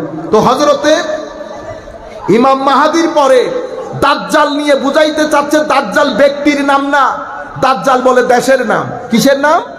দেশের নাম। অমুক দেশ দাজ্জাল। ছোট ছোট ছেলেদের মাথায় পোকা ঢুকাই দিতেছে না। আরে বেটা, মোকাবেলা করতে হলে জ্ঞান দিয়ে মোকাবেলা করব, চরিত্র দিয়ে মোকাবেলা করব। আমার নবী যেভাবে করেছে সেভাবে করব। আমার নবী মক্কার জমিনের মধ্যে 13 বছর ছিলেন। যখন 13 বছর মক্কার জমিনে ফারুকে আজম আমার নবীর সাথে, হযরত আলী আমার নবীর সাথে, হযরতে আমির হামজা আমার নবীর সাথে 13 বছর মক্কার জমিনে কারো গায়ে একটা ফুলের টোকা দিয়েছে আমার নবী তো দেনই নাই। সাহাবায়ে কেরামের জন্য দেওয়া ব্যান ছিল। মক্কার জমিনে 13 বছর স্টিম রুলার নির্যাতনের সহ্য করেছে। সাহাবায়ে কেরামকে আমার নবী সবর শিখিয়েছেন, ধৈর্য কিভাবে ধারণ করতে হয়। সেই দিন ইচ্ছে করলে আমার নবী অনেক কিছু করতে পারতেন না। 10 বছরে বের হয়ে একটু দূরে জঙ্গলের মধ্যে তাবু গেড়ে, সকালবেলা এসে আক্রমণ করলাম, আবার চলে গেলাম, আবার আক্রমণ করলাম, আবার চলে গেলাম। আমার নবী করতে পারতেন না? আমার নবী কি আপনাদেরকে আক্রমণ করার জন্য এসেছে? এটার জন্য আসেন না। আমার নবীর সিকোয়েন্স গুলা দেখেন, আমার নবীর প্রসেসিং দেখেন। আমার নবী মেইন স্ট্রিম সোসাইটির সাথে ইন্টিগ্রেটেড হয়েছে। প্রত্যেক মানুষের কাছে আমার নবী ধর্মের মহব্বতের, সহযোগিতার, আদবের, তাজিমের, সম্মানের মেসেজ দিয়েছে। অতঃপর মদিনা শরীফ গিয়েছে। মদিনা শরীফে আমার নবী সাল্লাল্লাহু আলাইহি ওয়াসাল্লাম আইনের কথা বলেছেন, অধিকারের কথা বলেছেন, মানুষের সাথে সৎ ব্যবহার, সুন্দর ব্যবহারের কথা বলেছেন। আমার নবী মদিনা শরীফ যখন গেছে তখন মদিনা শরীফের বাউন্ডারি 15,000 স্কয়ার ফিট ছিল। সেই 15,000 স্কয়ার ফিটের মদিনা শরীফ আমার নবী যেদিন দুনিয়া থেকে চলে যাচ্ছেন 32 লাখ স্কয়ার ফিটের মদিনা হয়েছে। মানুষ মারা গেছে 550 থেকে 600-র মধ্যে। আর আপনারা জাতিকে বলতে চান, কালকে এক ব্যক্তির ওয়াজ দেখতেছি, জিহাদ জিহাদ জিহাদ চাই, জিহাদ করে বাঁচতে চাই। ওরে বাপ রে বাপ, অবশ্যই জিহাদ করব। আগে বেটা জিহাদ নিজের নফসের সাথে কর। আগে আমাদের চরিত্র সুন্দর করি। স্বাধীনতা রক্ষা, স্বাধীনতা অর্জনের চেয়ে অনেক কঠিন বেশি। যদি সেটা কঠিন না হতো আমার নবীকে সূরা নসরের মধ্যে আমার আল্লাহ ইস্তেগফারের কথা বলতেন না। ইজা জা নাসরুল্লাহি ওয়াল ফাত। হাবিব, আপনার কষ্ট আমার চোখের সামনে, আমি আপনার মন শীতল করে দেব। আপনি দুনিয়া থেকে যাওয়ার আগে দেখবেন ইজা জা নাসরুল্লাহি ওয়াল ফাত, যখন আল্লাহর পক্ষ থেকে বিজয় এবং সহযোগিতা আসবে আপনি দেখবেন মানুষ দলে দলে ইসলাম কবুল করছে। ওয়ারাআইতান নাসা ইয়াদখুলুনা ফি দীনিল্লাহি আফওয়াজা। এরপরে কি করবেন? ফাসাব্বিহ বিহামদি রাব্বিকা ওয়াস্তাগফির। আপনি আল্লাহর প্রশংসা করেন, আল্লাহর তাসবিহ, আল্লাহর দরবারে ক্ষমা প্রার্থনা করেন। এই আয়াতের পরে আমার ভাইয়েরা বলে কি, গুনাহ না থাকলে কি ক্ষমা চাইতে বলেছেন? ইন্না লিল্লাহি ওয়া ইন্না ইলাইহি। আচ্ছা বলে, আয়াতগুলা মানুষ কমন সেন্স ইউজ করলেও হয়? এগুলা তো আমরা তো বড় আলেম না, এ তো মাদ্রাসায় পড়তে হয় না। আপনি আয়াত পড়েন তো দেখি মিলাইতে পারেন কিনা। যখন আপনি দেখবেন আল্লাহর সহযোগিতা এবং বিজয় এসেছে, আপনি দেখবেন মানুষ দলে দলে ইসলাম কবুল করছে। এবার আপনি তাসবিহ পড়েন এবং আমার দরবারে ক্ষমা প্রার্থনা করেন। তো মানুষ ইসলাম ধর্ম কবুল করেছে, আমার নবীর এটা ক্রেডিট না ডিসক্রেডিট? তো ক্রেডিটের কারণে কি ক্ষমা প্রার্থনা করবে? এগুলা এই জিনিস, সিম্পল জিনিস বোঝার জন্য আমাদেরকে কি মাদ্রাসায় পড়তে হবে? আপনি ইস্তেগফারের কনসেপ্টই বুঝেন না। ইস্তেগফার শুধু গুনাহ মাপের জন্য হয় না। ইস্তেগফার হযরত আলী রাদিয়াল্লাহু তাআলা আনহুর দরবারে ইমাম রাজিও এটা এই বর্ণনা এনেছেন ওনার তাফসীরের কিতাবের মধ্যে। হযরতে আলী রাদিয়াল্লাহু তাআলা আনহুর দরবারে লোকজন বসা, সাহাবায়ে কেরাম, তাবেঈন বসা। এক ব্যক্তি এসে বলতেছে, হুজুর বৃষ্টি হচ্ছে না, কি করা যায়? ইস্তেগফার করেন। আরেকজন আসছে, হুজুর সন্তান সন্ততি নাই, একটু সন্তানের জন্য দোয়া করে। কি করা যায় হুজুর? ইস্তেগফার করেন। হুজুর আরেকজন, হুজুর বাগানের মধ্যে তো ফলের অবস্থা খুব খারাপ, আকাল পড়েছে, কি করব? ইস্তেগফার করেন। কি করেন? হুজুর বাগানের মধ্যে যে খাল কেটেছি ওটাতে তো পানি শুকিয়ে গেছে, ইস্তেগফার করেন। সবাই চলে যাওয়ার পরে 2-3 জন জবাই করছে, হুজুর প্রশ্ন 4 জনে 4 ধরনের করেছে, আপনি সবাইকে ইস্তেগফারের কথা বললেন যে? কইটা আমি বলি নাই তো, এটা তো আল্লাহ বলছে। ইস্তাগফিরু রাব্বাকুম, আল্লাহর দরবারে ইস্তেগফার করো। কি হবে? ইউমদিদিস সামা, আকাশ ভেঙে পানি পড়বে, মাল ও দৌলতের মধ্যে বরকত হবে। সন্তান, আল্লাহ রাব্বুল আলামিন সন্তানের মধ্যে বৃদ্ধি দান করবেন। ফসল ফলাদির মধ্যে আল্লাহ রাব্বুল আলামিন বরকত দান করবেন এক ইস্তেগফারের কারণে। তাইলে ইস্তেগফার কেন করা হয়? জমিনের মধ্যে আমার নবীর হাদিস হচ্ছে, জমিনের মধ্যে যদি 2টা নিরাপত্তা বেষ্টনী না থাকতো, জমিনকে আল্লাহ কখন উল্টিয়ে দিতেন। যেই পাপ আমরা করি, আগের যুগের নবীর উম্মতেরা একই পাপ করার কারণে আল্লাহ জমিনকে জের ও জবর করে দেয় নাই। হযরত লূত আলাইহিস সালামের কওম যেই কাজ করেছে, আমাদের এখন ওই সমস্ত মাদ্রাসাগুলোর মধ্যে আমরা এই কাজ করি না? এরপরে আমরা হযরত শুআইব আলাইহিস সালামের কওম মানুষকে ঠকাইতো, ওজনে কম দিত, আমরা দেই না? বলেন তো দেখি আমাদের কোন চরিত্র যেটা আগের যুগের উম্মতের মধ্যে ছিল এবং সেই উম্মতকে আল্লাহ ধ্বংস করে দেয় নাই? কিন্তু আজীব বিষয়, আল্লাহর রহমতের বিষয়, আমাদের জমিন এখনো ঠিক আছে। এত এত হিংসা। যেই দিন আপনি আপনার বাবার লাশকে 3 টুকরো করেছেন, সেই দিন তো উচিত ছিল জমিন আপনাকে খেয়ে ফেলা। যেই দিন আপনি আপনার মা বাবাকে বৃদ্ধাশ্রমে পাঠিয়ে ছেলে সন্তানদেরকে দিয়ে আপনি সেলিব্রেশন করছেন, সেই দিন তো উচিত ছিল জমিন না আসমান আপনার উপর ভেঙে পড়া। যেই দিন আমার দেশে সাধারণ জনগণের লাখ টাকার সম্পদ আপনি বাইরে পাঠিয়ে দিয়েছেন, সেই দিন তো আসমানের উচিত ছিল আপনার উপর ভেঙে পড়া। এত পাপের পরে জমিন আসমান আমাদের উপর ভেঙে পড়ছে না কেন? আমার নবী বলছেন 2টা আমিনের কারণে। কয়টা আমিন? আমানাইন, 2টা আমানত, 2টা নিরাপত্তা বেষ্টনী। একটা আমার নবীর উজুদ, আমার নবীর ইস্তেগফার, আরেকটা আমার নবীর উম্মতের আউলিয়ায়ে কেরামের ইস্তেগফার। এই 2 জিনিস যদি জমিনে না থাকতো, উজুদে মুস্তাফা, ইস্তেগফারে আউলিয়া, এই 2 জিনিস যদি ধরতির মধ্যে না থাকতো, আরেকটা বড় জিনিস, প্রত্যেক বৃহস্পতিবারে আমাদের গুনাহ দেখে আমার নবী আমাদের জন্য ইস্তেগফার করেন, সেই ইস্তেগফারও যদি না থাকতো, জমিনের মধ্যে আমরা উল্টা চলতে হইতো। আপনারা বুঝতে পেরেছেন? এই ইস্তেগফার কেন করতে বলা হয়েছে? একটা অর্জন করা আর একটা ধরে রাখা। অর্জন করা সহজ, ধরে রাখা কঠিন। অর্জনের জন্য যে জিহাদ দরকার হয় সেটাকে বলে ছোট জিহাদ, ধরে রাখার জন্য যে জিহাদ দরকার হয় সেটাকে বলে বড় জিহাদ। আপনারা বুঝতে পেরেছেন? জিহাদে আসগর, জিহাদে আকবর। যুদ্ধ একটা বদরের যুদ্ধে কুরাইশের বিরুদ্ধে সাহাবায়ে কেরাম যুদ্ধ করছে, এটাকে বলে জিহাদে আসগর। সাহাবায়ে কেরাম ঘরে এসেছে শয়তানের সমস্ত কুমন্ত্রণা থেকে নিজেদেরকে রক্ষা করে আমার নবীর সাথে লেগে থাকা, এই জিহাদকে বলে জিহাদে আকবর। এটা আমার নবী আমাদেরকে শিখিয়েছেন।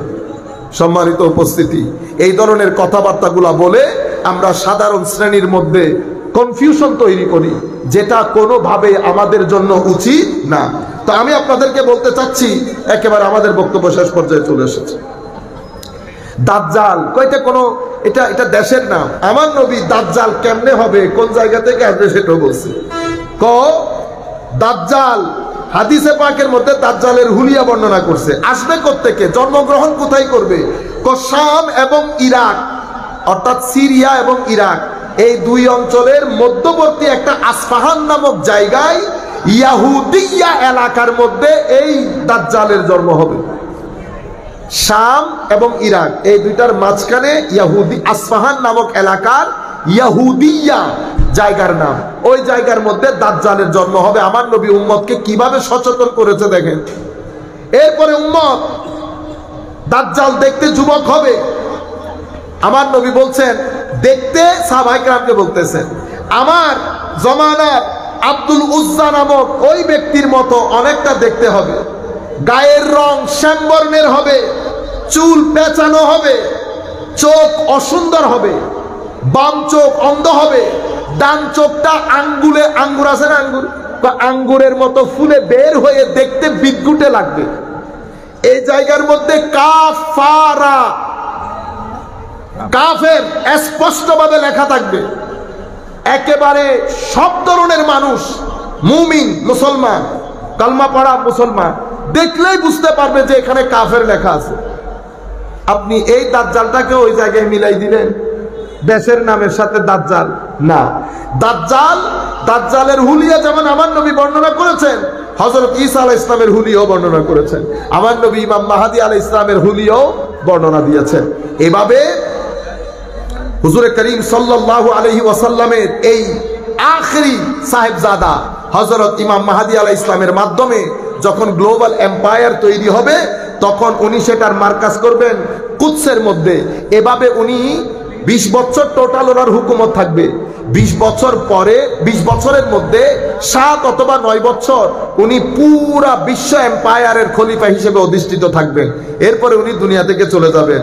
দুনিয়া থেকে চলে যাওয়ার পরে ওনার ছেলে এবং ওনার সহচর আরেকজন, ওনারও বেশ কিছুদিন এখানে হুকুমত করবেন। হযরত ইমাম মাহদীর আগমন মানেই হচ্ছে কিয়ামতের যাত্রা শুরু হয়ে গেছে। কিয়ামতের যাত্রা শুরু হয়ে গেছে কিছুদিনের মধ্যে। ইমাম মাহদীর পরে কিয়ামতের জন্য আপনাকে 200 বছর ওয়েট করতে হবে না। ইমাম মাহদীর আসা মানে হচ্ছে কিয়ামতের যাত্রা শুরু। কিয়ামতের যাত্রা শুরু। ইমাম মাহদী আলাইহিস সালামের আসার সাথে সাথে বড় বড় আলামতগুলো বাইর হওয়া শুরু হবে। বড় বড় আলামতগুলো বের হওয়া শুরু হবে। যেমন ইমাম মাহদী আলাইহিস সালাম, হযরত ঈসা, দাজ্জাল, এই যে কুস্তান্তনিয়া জয় করা, আমাদের এই সাবকন্টিনেন্ট জয় করা, তারপরে আপনার রোম জয় করা, চাইনা, এই সব কিছু এক ঘটনার মধ্যে ঘটে যাবে। আয় হায় হায়। এরপরে আমরা আমাদের বক্তব্যের একেবারে শেষ ভাগে চলে এসেছি। 5 মিনিটের মধ্যে আমরা শেষ করব। আমরা কয়েকবার দুরূদ শরীফ পড়ি। সালাতু ইয়া রাসূলুল্লাহ আলাইকুম, সালামু ইয়া হাবিবাল্লাহ আলাইকুম, নমিদানম চে মঞ্জিল বুদ সব যায় কে মনবুদম, বাহর সো রক্স বিসমিল বুদ সব যায় কে মনবুদম, সালাতুন ইয়া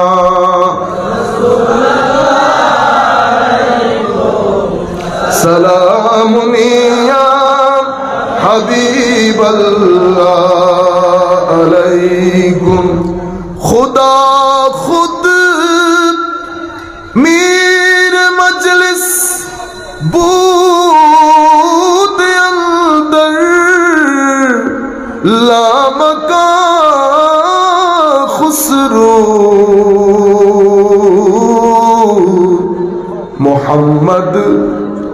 शम्मे महफिल बूद शब जाए के मन बूदन सरा दुनिया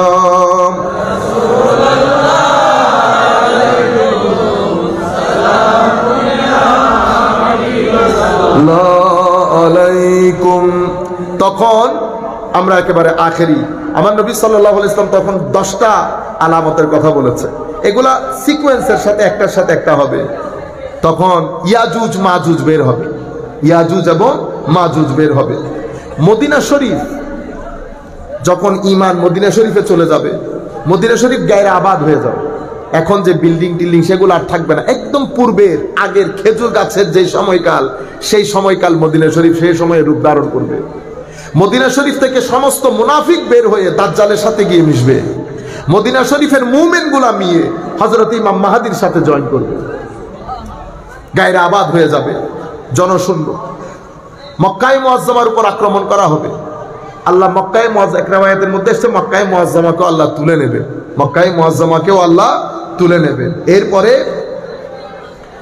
পশ্চিম দিক থেকে সূর্যের, ওই যে আপনারা বলেন না পশ্চিম দিক থেকে সূর্য উদয় হবে, পশ্চিম দিক থেকে সূর্য উদয় হবে এবং মদিনা শরীফ যে গায়রে আবাদ হবে, এটা কিয়ামতের এর 40 বছর পরে কিয়ামত হবে।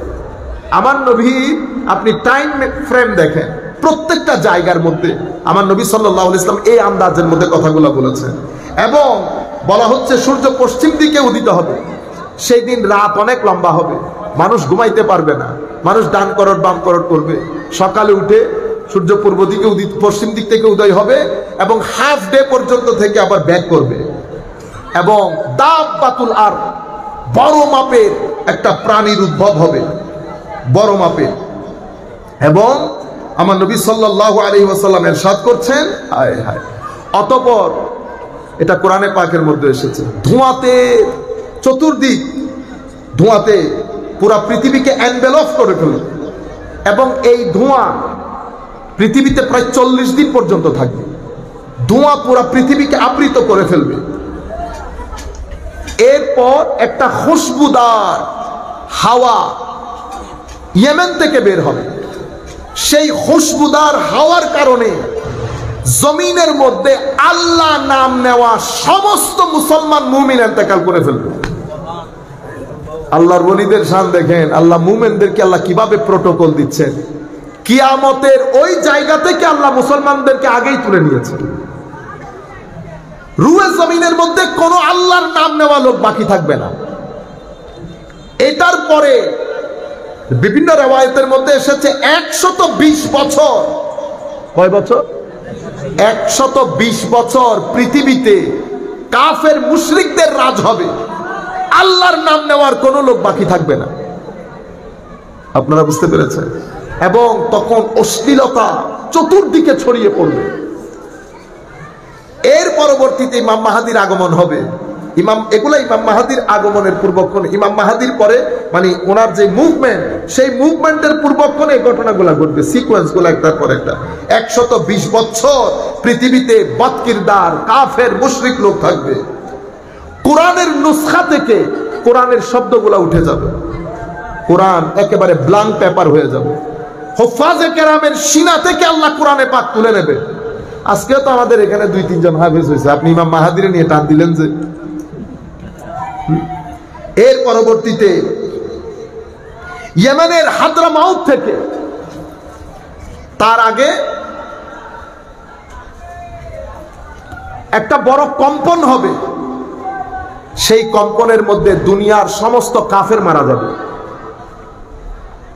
আরেকটা কম্পন হবে, নাফখাতুল ইমাতা বলে, সমস্ত কেউ মারা যাবে। আরেক নাফখার পরে আবার সবাই যার যার জায়গা থেকে উঠে দাঁড়াবে কিয়ামতের ময়দানে যাওয়ার জন্য। ইয়েমেন থেকে একটা আগুনের ফুলকি বের হবে, সেই আগুনের ফুলকি সবাইকে নিয়ে জাহান্নামের দিকে চলে যাবে, কিয়ামতের ময়দানের দিকে চলে যাবে। মুসলমানরা যখন কবর থেকে উঠবে, আয় হায়, বিভিন্ন ধরনের যানবাহন থাকবে, যার যার আমল অনুযায়ী, কারোটা মার্সিডিজ, কারোটা BMW, কারোটা ল্যান্ড ক্রুজার, কারোটা প্রাডো, কারোটা টয়োটা, আস্তে আস্তে বেঙ্গে কার পর্যন্ত আসবে। বেঙ্গে কার বুঝেন আপনারা? আগে পাওয়া যাইতো একটা বেঙ্গে কার, অনেক আগের কথা আমাদের ছিল। তো মানে যার যার আমল অনুযায়ী, কারোটা উট, কারোটা ঘোড়া, কারোটা খচ্চর। আমার নবী কি ইরশাদ করেছে জানে? সেই দিন আমি আমার যে বাহন সেটা আমি আমার মেয়ে ফাতেমাকে দিয়ে দেবো।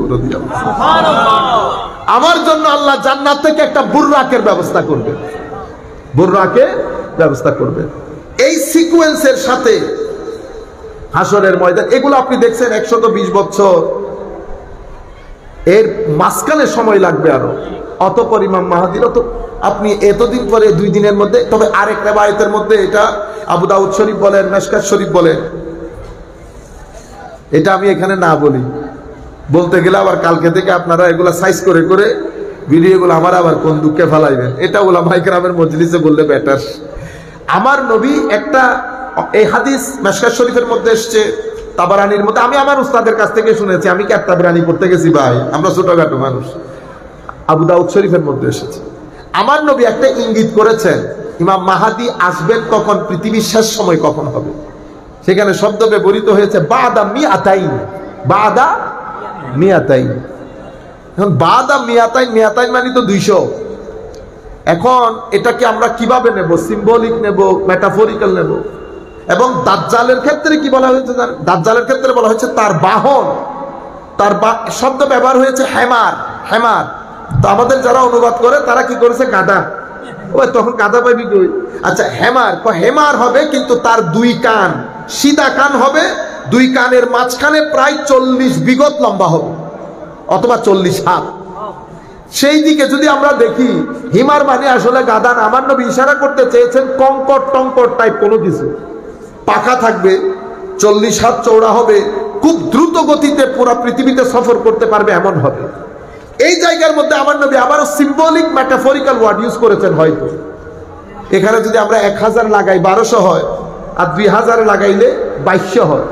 এখনকার হিজরি অনুযায়ী 2200 হিজরি পর্যন্ত ওয়েট করেন যদি আসে। 2200 হিজরির আগে তো আসতেছে না আমার নবীর হাদিস অনুযায়ী, বুঝতে পেরেছেন? যাই হোক, ভুল ত্রুটি আল্লাহ পাক জানেন, কিন্তু আমার নবী সাল্লাল্লাহু আলাইহি ওয়াসাল্লাম যে হাদিসে পাক, এগুলার মাধ্যমে আমরা বুঝতে পারি যে এটা একটা সিকোয়েন্স আছে, এটা একটা লজিক্যাল সিকোয়েন্স আছে, একটা রেশনাল বেসমেন্ট আছে, একটা ডেভেলপমেন্ট আছে, একটা প্রসেসিং আছে। এভাবে এই জিনিসগুলো সামনের দিকে চলে যাবে। সম্মানিত উপস্থিতি, আখেরি আমরা শুধু আমাদের ছাত্র যারা আছে তাদের জন্য সূরা ফাতিহার আলোকে 2 মিনিট আমি একটা মেসেজ দিয়ে আমরা আমাদের বক্তব্য শেষ করব। আমার নবী সাল্লাল্লাহু আলাইহি ওয়াসাল্লাম ইরশাদ করেছেন, ইলমে নাফে উঠে যাবে। এই ইলমে নাফেকে কেন্দ্র করে বলছি, আমার ছাত্র ভাইয়েরা বিশেষ করে, যখন আমার ভিতরে ইলমে নাফে আসবে, তো সূরা ফাতিহা, সূরা ফাতিহা এবং ফাতিহার ফুয়ুজাত আপনি আমার সিনার মধ্যে লক্ষ্য করবেন। যেই ব্যক্তির জ্ঞান উপকারী হবে, সেই ব্যক্তির সিনাকে সূরা ফাতিহার ফুয়ুজাত আবৃত করে ফেলবে। সূরা ফাতিহার প্রথম আয়াত কি? আলহামদুলিল্লাহি রাব্বিল আলামিন। আমার আল্লাহ কুল কায়নাতের প্রতিপালক। যে খায়, যে আমার আল্লাহকে মানে তারেও খাওয়ায়, যে মানে না তারেও খাওয়ায়। কোন জায়গার মধ্যে এক হিন্দু বসে আছে, আজকে বাঁশি বাজাইতেছে বেচারা, বাঁশি বাজাইতে বাজাইতে টায়ার্ড হয়ে যাইতেছে, কেউ একটা টাকা দেয় না। আমাদের দেশে তো না খুঁজলে কেউ দেয় না, অথচ ভদ্রলোক তো আপনার কাছ থেকে কিছু চাইতেছে না। এটা কিন্তু অনেক বড় আর্ট। এটা আমাদের দেশের দাম নাই বিদায় বেচারার দাম নাই যে, ঠিক আছে? আমি কোনো ওখানে যাওয়ার কথা না। এখন আপনারা বলবেন আবার হুজুর নিজের গপ মারে। নিজের গপ না, আল্লাহ মাফি দিয়ে দে। আমি রিজিকের কথা বলতেছি আপনাদেরকে। আমি ওখানে গেলাম, ঘুরলাম, ঠিক তখন একটা আমাকে হয়তো আমাদেরকে দেখে করছে, সে এমনিতে হিন্দু, সে আমাদেরকে দেখে নাত একটা তুলছে। আমি দূর থেকে আওয়াজ আসতেছে, তো পাহাড়ি তো, এত দারুণ আওয়াজ আসতেছে, আমার মাথায় আসছে আমার নবীর নাত শোনাইতেছে আমাদেরকে, কিছু আশা করে। তা আমি পাশে গিয়ে তাকে, যে আমার সাথে আমাদের সফর সঙ্গীও ছিল, জিজ্ঞেস করলাম, বেটা আপনি কি এটা করতেছেন? কহে। তা আমি তাকে, পরে আমি আসার সময় চিন্তা করলাম, আমি কোন জায়গার মানুষ, কোন জায়গায় আসলাম, কার রিজিক কার পকেটে নিয়ে হাঁটতেছি। রিজিক তো তার, আমি আমার পকেটে নিয়ে হাঁটতেছি। আমি চলে আসার কথা, যাওয়ার কথা না। আমার ড্রাইভার বলতেছে, হুজুর সুন্দর একটা জায়গা আছে, চলে, অনেক কষ্ট করে বেচারা নিয়ে গেছে। আমি এক হিন্দুর রিজিক পকেটে নিয়ে নিয়ে হাঁটতেছি, এই রিজিক যে আমি তাকে দিলাম, ব্যবস্থাটা কে করেছে? আল্লাহ। আজীব লাগে আমার আল্লাহর ব্যবস্থা দেখে। হযরত ইমাম রাজি রব্বুল আলামিনের তাফসীর করতে গিয়ে ইমাম রাজি হযরত ইব্রাহিম ইবনে আদহাম রাদিয়াল্লাহু তাআলা আনহুর একটা ব্যাখ্যা এনেছেন। তো হুজুরকে কেউ দাওয়াত করেছে, দাওয়াতের মধ্যে দাস্তারখান বিছিয়ে রুটি তরকারি দিয়েছে, হঠাৎ করে একটা কাক মাঝখান থেকে এসে রুটি নিয়ে দেয় দৌড়। ইব্রাহিম ইবনে আদহাম বলছে, আমি কাকের অবস্থা থেকে বুঝতে পেরেছি এটা সাধারণ কিছু না, পিছনে কোনো হিকমত আছে। আমিও কাকের পিছনে পিছনে যেতে লাগলাম। অনেকক্ষণ পরে দেখি কাক একটা পাহাড়ের উপর, গাছের উপর বসেছে। আমিও পাহাড়ের উপর উঠলাম। আমি যেই পাহাড়ের উপর উঠেছি, কাক ওই গাছ থেকে উড়ে আমি দেখলাম পাহাড়ের পাদদেশে একটা ছেলেকে কেউ গাছের সাথে বেঁধে রেখেছে। কাক ওই রুটিটা ওই ছেলের কোলের মধ্যে গিয়ে নিয়ে ফেলেছে। আমি সেই দিন বুঝলাম আলহামদুলিল্লাহি রাব্বিল আলামিন, মাওলা তুই আসলেই কুল কায়নাতের প্রতিপালক। তো যেই ব্যক্তি আমার আল্লাহর বান্দা হবে, যাকে আমার আল্লাহ জ্ঞান, সত্যিকার অর্থে জ্ঞান দান করবেন, যেটাকে আমরা উপকারী জ্ঞান বলি, সেই ব্যক্তির সিনাও এই রব্বুল আলামিনের মতো বিস্তৃত হবে সব মানুষের জন্য। দেওয়ার সময় আপনি চিন্তা করবেন না কে মানে না, সবাই আল্লাহর বান্দা, সবাই আল্লাহর বান্দা। সুফিয়ায়ে কেরাম এত সফল কেন? কারণ সুফিয়ায়ে কেরাম হচ্ছে সাকার মেশিনের মতো।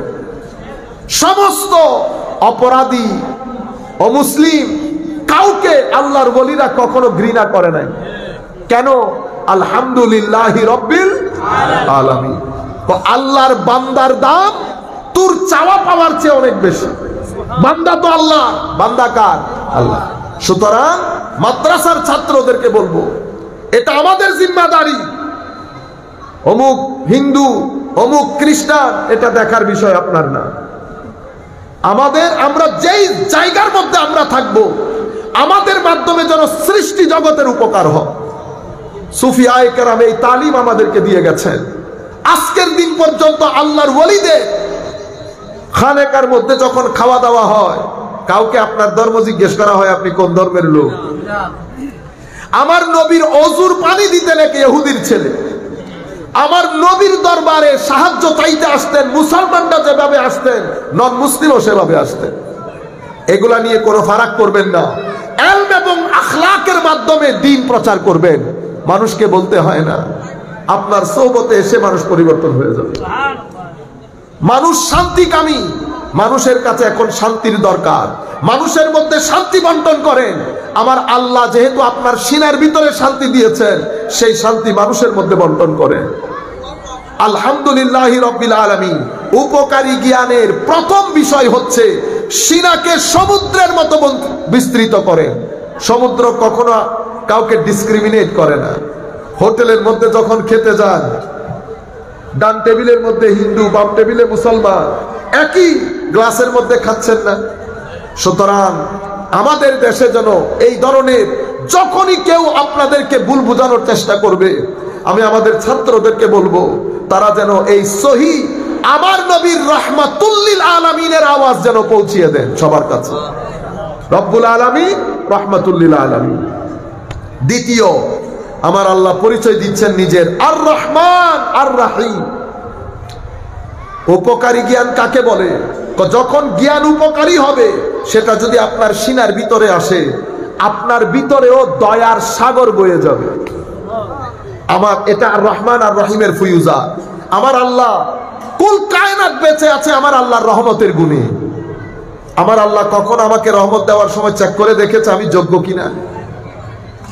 না, কখনো আমার আল্লাহ আমার সম্মান খেলে নিয়েছে। এত অরাজকতার পরে, এত অবাধ্যতার পরে আমার আল্লাহ না আমাদের প্লেট কেড়ে নিয়েছে, না টাকা পয়সা, না সম্মান। আর রাহিম, আমার আল্লাহ বলছেন বান্দা কিন্তু কিয়ামতের ময়দানে আমার গ্রামার ভিন্ন হবে, তখন আমি যোগ্যতার বিচারে দয়া করব। আর রহমান, উপকারী জ্ঞান হলে বিস্তৃত হবে, দয়া থাকবে। যার অন্তরে দয়া নাই মানুষের জন্য, সেই ব্যক্তি আর রহমান আর রহিমের ফুয়ুজাতে ধন্য হয় নাকি? 3 নম্বর জিনিস আমার আল্লাহ পবিত্র কোরআনের মধ্যে ইরশাদ করছেন, মালিকি ইয়াউমিদ্দিন, বিচার দিবসের মালিক। কোন দিবস? অ্যাকাউন্টেবিলিটি, জবাবদিহিতার দিবসের মালিক। সুতরাং এই ফুয়ুজাত যখন আমার ভিতরে আসবে, আমার ভিতরে 2টা জিনিস ডেভেলপ করবে আমার চরিত্রের মধ্যে। একটা হচ্ছে আদালত, আর একটা হচ্ছে আমানত, আমানতদারি এবং ব্যালেন্স ক্যারেক্টার। আমি কখনো কারো পক্ষে টানবো না, যেটা সত্য সেটা সত্য, যেটা মিথ্যা সেটা মিথ্যা। আদালত এবং আমানত, এই 2 জিনিস আমার ভিতরে ডেভেলপ করবে যদি সূরা ফাতিহার ফুয়ুজাত আমার ভিতরে ঢোকে। এরপরে ইয়্যাকা না'বুদু ওয়া ইয়্যাকা নাস্তাঈন, যার ভিতরে ইয়্যাকা না'বুদুর ফুয়ুজাত ঢুকেছে, সেই ব্যক্তি কখনো আরেকজনের পকেটের দিকে তাকাবে না। সেই ব্যক্তি বেনিয়াজ হবে, তার ভিতরে তাওয়াক্কুল থাকবে, পরিপূর্ণ ট্রাস্ট আল্লাহর উপরে রাখবে। কারো ভয়, কারো শঙ্কা, কোনো কিছু তার ভিতরে থাকবে, বেনিয়াজ হবে। ছাত্রদেরকে আমি বিশেষ করে অনুরোধ করব, বেটা কখনো মনে করবেন না দাওয়াত পড়লে, দাওয়াত না পড়লে আমার টাকা পয়সা বন্ধ। আমার আল্লাহর কুদরতের খজিনার মধ্যে কোনো অভাব নাই। ইলম, আখলাক এবং ইবাদত, এই 3টা জিনিস ধরে রাখবেন, সৎ থাকবেন, মানুষের চিন্তা করবেন। আমি আল্লাহর ইজ্জতের কসম করে বলছি, আমার আল্লাহ আল্লাহর রিজিকের দরজা আপনার জন্য খুলে দেবে। কখনো রিজিকের সমস্যায় পড়তে হবে না। নারে তাকবীর, নারে রিসালাত, নারে গাউসিয়া, আহলে সুন্নাত ওয়াল জামাত, আল্লাহ সাইফুল আজম আজহারি সাহেব, পুরো সুন্নিয়া কামিল মাদ্রাসা। আরেকটা যেটা মৌলিকভাবে আপনাদেরকে অনুরোধ করব, আমাকে এত টাকা দিতে হবে, এত টাকা ছাড়া যাব না। আমাকে অ্যাডভান্স যারা করে, আমি তাদের প্রত্যেকের যার যার চয়েস আছে, এটা খারাপ জিনিস না, এটার পেছনে কিছু ব্যাকগ্রাউন্ডও আছে, আমরা বুঝি। কিন্তু আমি আমার ছাত্রদেরকে, আমাদের ছাত্রদেরকে বলবো, বেনিয়াজ হই। আপনি এদিকে বেনিয়াজি দেখাবেন, ওদিকে আল্লাহ রাব্বুল আলামিন সমুদ্র তৈরি করে দেবেন। এটা আল্লাহর ওয়াদা। আমার আল্লাহ বলছেন, যেই ব্যক্তি আমার কাছে তার ঋণ, তার টাকা পয়সাগুলা রাখে, আমি এটাকে 2 ডাবল করে দেব। আমি 2 ডাবল করলে 1 টাকা 2 টাকা হয়। আমার আল্লাহ 2 ডাবল করলে 1 টাকা 2 টাকা হয় না, 1 টাকা 2 বিলিয়ন হয়। আমি বোঝার জন্য আপনাদেরকে বলছি। এর পরবর্তীতে ইয়্যাকা না'বুদু ওয়া ইয়্যাকা নাস্তাঈন, আপনার ভিতরে ইস্তেগনা, বেনিয়াজি। হযরত ইমাম গাযালি বলছেন, হে আমার ছাত্ররা, কখনো বড় লোকের, বড় ব্যক্তি, এদের মজলিসে কখনো আসা যাওয়া করিও না। কেন? বেটা, বড় মানুষের মজলিসে আসা যাওয়া করলে তোমার দ্বীনের গায়রত নষ্ট হবে। আর তাদের কাছ থেকে যদি হাদিয়া গ্রহণ করো, হক বলার যে যোগ্যতা সেটা হারিয়ে ফেলবে। আপনারা বুঝতে পেরেছেন? সুফিয়ায়ে কেরামের এটা, সমস্ত তাসাউফের আল্লাহর ওলিদের এটা নসিহত, বড় লোকের মজলিসে বেশি আসা যাওয়া না করা। কেন? কারণ প্রত্যেক সুহবতের একটা তাসির আছে। যেমন আমাদের এখানে কো-এডুকেশন আছে না, ছেলে মেয়ে একসাথে। আমি জায়েজ না জায়েজে যাচ্ছি না, ওগুলা তো আমরা যাবো না, আমরা মুফতিও না। কিন্তু মনে রাখবেন, সঙ্গের একটা তাসির থাকে। আপনি যখন কো-এডুকেশনে যাবেন, তো আপনার নফসের মধ্যে যে লালসা, এটাকে আপনি ধরে রাখতে পারবেন না, এটা বারবার জেগে উঠতে চাইবে। আপনি যখন ছাত্র নেতার সাথে থাকবেন, ঠিক আছে, আপনার ভিতর থেকে হায়াটা, কারণ ওনাদের ছাত্র নেতা স্বাভাবিকভাবে পাওয়ার নিয়ে চলে। কি নিয়ে চলে? পাওয়ার। তার কথার মধ্যে একটা ইয়া থাকবে না, ধরে আনেন, কাটে আনেন, মেরে আনেন। আপনি তখন নিজেকে খাদ্য হইতে পারবেন, এই জিনিসটা আপনার ভিতরে ঢুকে যাবে। আপনি যখন বড় ব্যবসায়ীর সাথে থাকবেন, তো কি হবে? সারাদিন যখন আপনি টাকা পয়সা এক্সপোর্ট ইম্পোর্ট, এটা আপনার ভিতরে অটোমেটিক্যালি লোভের জাগরণ করবে, সুবতের তাসির। আপনি যখন একজন আল্লাহ ওয়ালার সাথে থাকবেন, উনি ঘুরাই ফিরে আপনাকে আল্লাহর কথা বলবে, রসুলের কথা বলবে। আপনি যান, মসজিদের ইমাম বলেন, হুজুর বলেন, ওনারা ফেসবুক অমুক সমুক ঘুরাই ফিরে আপনাকে কোথায় নিয়ে আসবে? ও আল্লাহ রসুল এই কথাটা বলছে, মোল্লার দৌড় মসজিদ পর্যন্ত। এগুলার মাধ্যমে রূহ জিন্দা হয়। আমি আপনাদেরকে বলবো, রূহর জিন্দেগির প্রতি নজর দেন। মাদ্রাসার মধ্যে এসে হাঁটবেন, এই সমস্ত সুন্নিয়া মাদ্রাসা যেগুলা, এদের বারান্দার মধ্যে হাঁটলেও রূহ জিন্দা হয়, কারণ এখানে আকাশ বাতাসের মধ্যে ক্বালা রাসূলুল্লাহ সাল্লাল্লাহু আলাইহি ওয়াসাল্লামের ফ্র্যাগরেন্স আছে। বুঝতে পেরেছেন আপনারা? এরপরে ইহদিনাস সিরাতাল মুস্তাকিম সিরাতাল লাযিনা আনআমতা আলাইহিম গায়রিল মাগদুবি আলাইহিম ওয়ালাদ দাল্লিন, এই 3-4 আয়াতের মধ্যে আপনার চরিত্রের মধ্যে তাওয়াদু, ভদ্রতা, যেটা আমাদের ভিতরে নাই। ভদ্রতা মানে কি?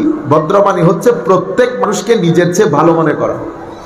এটা যেই দিন আপনি মনে করতে পারবেন সেই দিন আপনি ভদ্র। হুজুর গৌসুল আজম আব্দুল কাদের জিলানী নিজের ছেলেকে বলতেছেন, বেটা ভদ্র হবে। কিরকম ভদ্র? ছোটকেও নিজের চেয়ে বড় মনে করিও, মনে করবা সেই ছোট, তার গুণও কম, সেই জন্য তোমার চেয়ে সম্মানী। হুজুর বড়জন মনে করবা যে ও বড়, ওর আমল তোমার চেয়ে বেশি, সেই কারণে সম্মানী। নন মুসলিমকে সম্মান করবা। হুজুর কেন? নন মুসলিম এন্তেকালের সময় কে আল্লাহকে মেনে এন্তেকাল করছে আর কে না মেনে এন্তেকাল করছে এটা তো তুমি জানো না। সবার জন্য ভদ্রতা, ভদ্র হবে, মানুষের উপর জুলুম করবেন না, মানুষকে বড় আওয়াজে কথা বলবেন না, কথায় কথায় হুঙ্কার দেবেন না। যেই ব্যক্তি যত ভদ্র, মওলাই করিম সেই ব্যক্তির সিনাকে তত পছন্দ করে। আমার আল্লাহ মুনকাসিরুল কলব, মানে যে অন্তরের মধ্যে ব্যথা, যে অন্তরের মধ্যে মহব্বত, শফকত, যে অন্তরের মধ্যে বিনয় ভাব আছে, সেই অন্তরে থাকতে আমার আল্লাহ পছন্দ করে। আখেরি কথা, এবং সত্যিকার অর্থে জ্ঞান যখন আসে, হককে হক বলবেন, বাতিলকে বাতিল বলবেন, মিক্স হয়ে চলতে চাইবেন না। মিক্স হয়ে চলতে যদি চান তো মাদ্রাসায় আসলেন কেন? যেই তারিখ থেকে ক্বালা রাসূলুল্লাহ বলবেন, সেই তারিখ থেকে আমার নবী যেটা হক বলেছে হক, যেটা বাতিল বাতিল, যেটা মিথ্যা মিথ্যা। কখনো কারো পয়সার জন্য কাউকে ভয় করবেন না, কখনো কারো শক্তির জন্য কাউকে ভয় করবেন না। সৎ থাকবেন, আল্লাহর দরবারে সিজদা দিবেন, বেনিয়াজ থাকবেন, মানুষকে সম্মান করবেন, কিন্তু হক বলার ক্ষেত্রে কখনো ভয় পাবেন না, কখনো কারো পিছনে লাগবেন না। আপনি 10-12 জন মিলে যদি একজনের পিছনে লাগেন, আমার নবী বলছেন হযরত আব্দুল্লাহ ইবনে আব্বাসকে, ওয়া ইযাস্তাআনতা ফাস্তাইন বিল্লাহ, সাহায্য চাইতে হলে আল্লাহর দরবারে চাইও। কেন? কুল কায়নাত যদি তোমার পিছনে লাগে আর আল্লাহ যদি তোমার সাথে থাকে, কেউ তোমার একটা ক্যাশও উঠাইতে পারবে না। এই তাওয়াক্কুলগুলো রাখবেন। আমরা আর কথা না বাড়াই, 2 ঘন্টা হয়ে গেছে প্রায়। যদিও এই কেমনে কেমনে সময়গুলো চলে যায়, উলামায়ে কেরাম থাকলে এটা উলামায়ে কেরামের সুহবতের তাসির। হ্যাঁ, আমরা এই বিষয়টা নিয়ে আরো বেশ কিছু কথা বলা দরকার, সেটা আমরা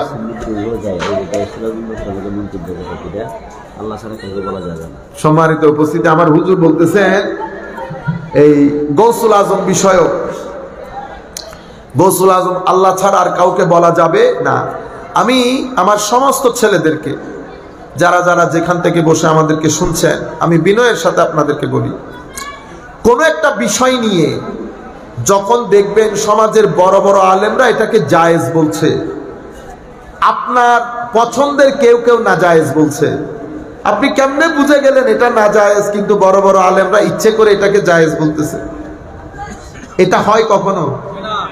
যখন দেখবেন একটা বিষয়ে আপনি বলতেছেন না জায়েজ, আপনার কিছু আলেম আছে, তাদেরও কিছু দলিল আদিল্লা আছে, বুঝ আর কি দলিল আদিল্লার বুঝ, যার যার আন্ডারস্ট্যান্ডিং। কিন্তু একই বিষয়ে আপনার সমাজের বড় বড় আলেম, যেমন এখানে বরুড়া মাদ্রাসার অধ্যক্ষ, এই ঘাস কাটছেন উনি, কি মনে হয়? আপনারা মনে করেন কি যারা ওয়াজ করে তারা বড় আলেম? বাংলাদেশে যারা ওয়াজ করে, মানে বক্তব্য দেয়, ওয়াজ তো না, বক্তব্য দেয়, 90% বক্তা আমি সহ, এখানে কেউ বড় আলেম না, কেউ বড় আলেম না। বড় আলেম তো তখন বলবো যখন আপনি কামিলে পড়াবেন, মাস্টার্সে পড়াবেন, ডিগ্রিতে, অনার্সে, ইন্টারমিডিয়েটে আপনি যখন পড়াবেন বড় বড় কিতাব, তখন না আপনি বড় আলেম। বক্তব্য দিয়া যদি বড় আলেম হইতো, ইন্নালিল্লাহ, বক্তব্য দেওয়া একটা বড় কাজ হইল। আমাদের এখানে তো ম্যাক্সিমাম বক্তব্য যায় বাংলা বই করে করে, কি পড়ে পড়ে। বাংলাদেশের তাফসীরুল কোরআন মাহফিলে যত লোক তাফসীর মুফাসসির হিসেবে দাওয়াত নিয়ে আসে, আমি সহ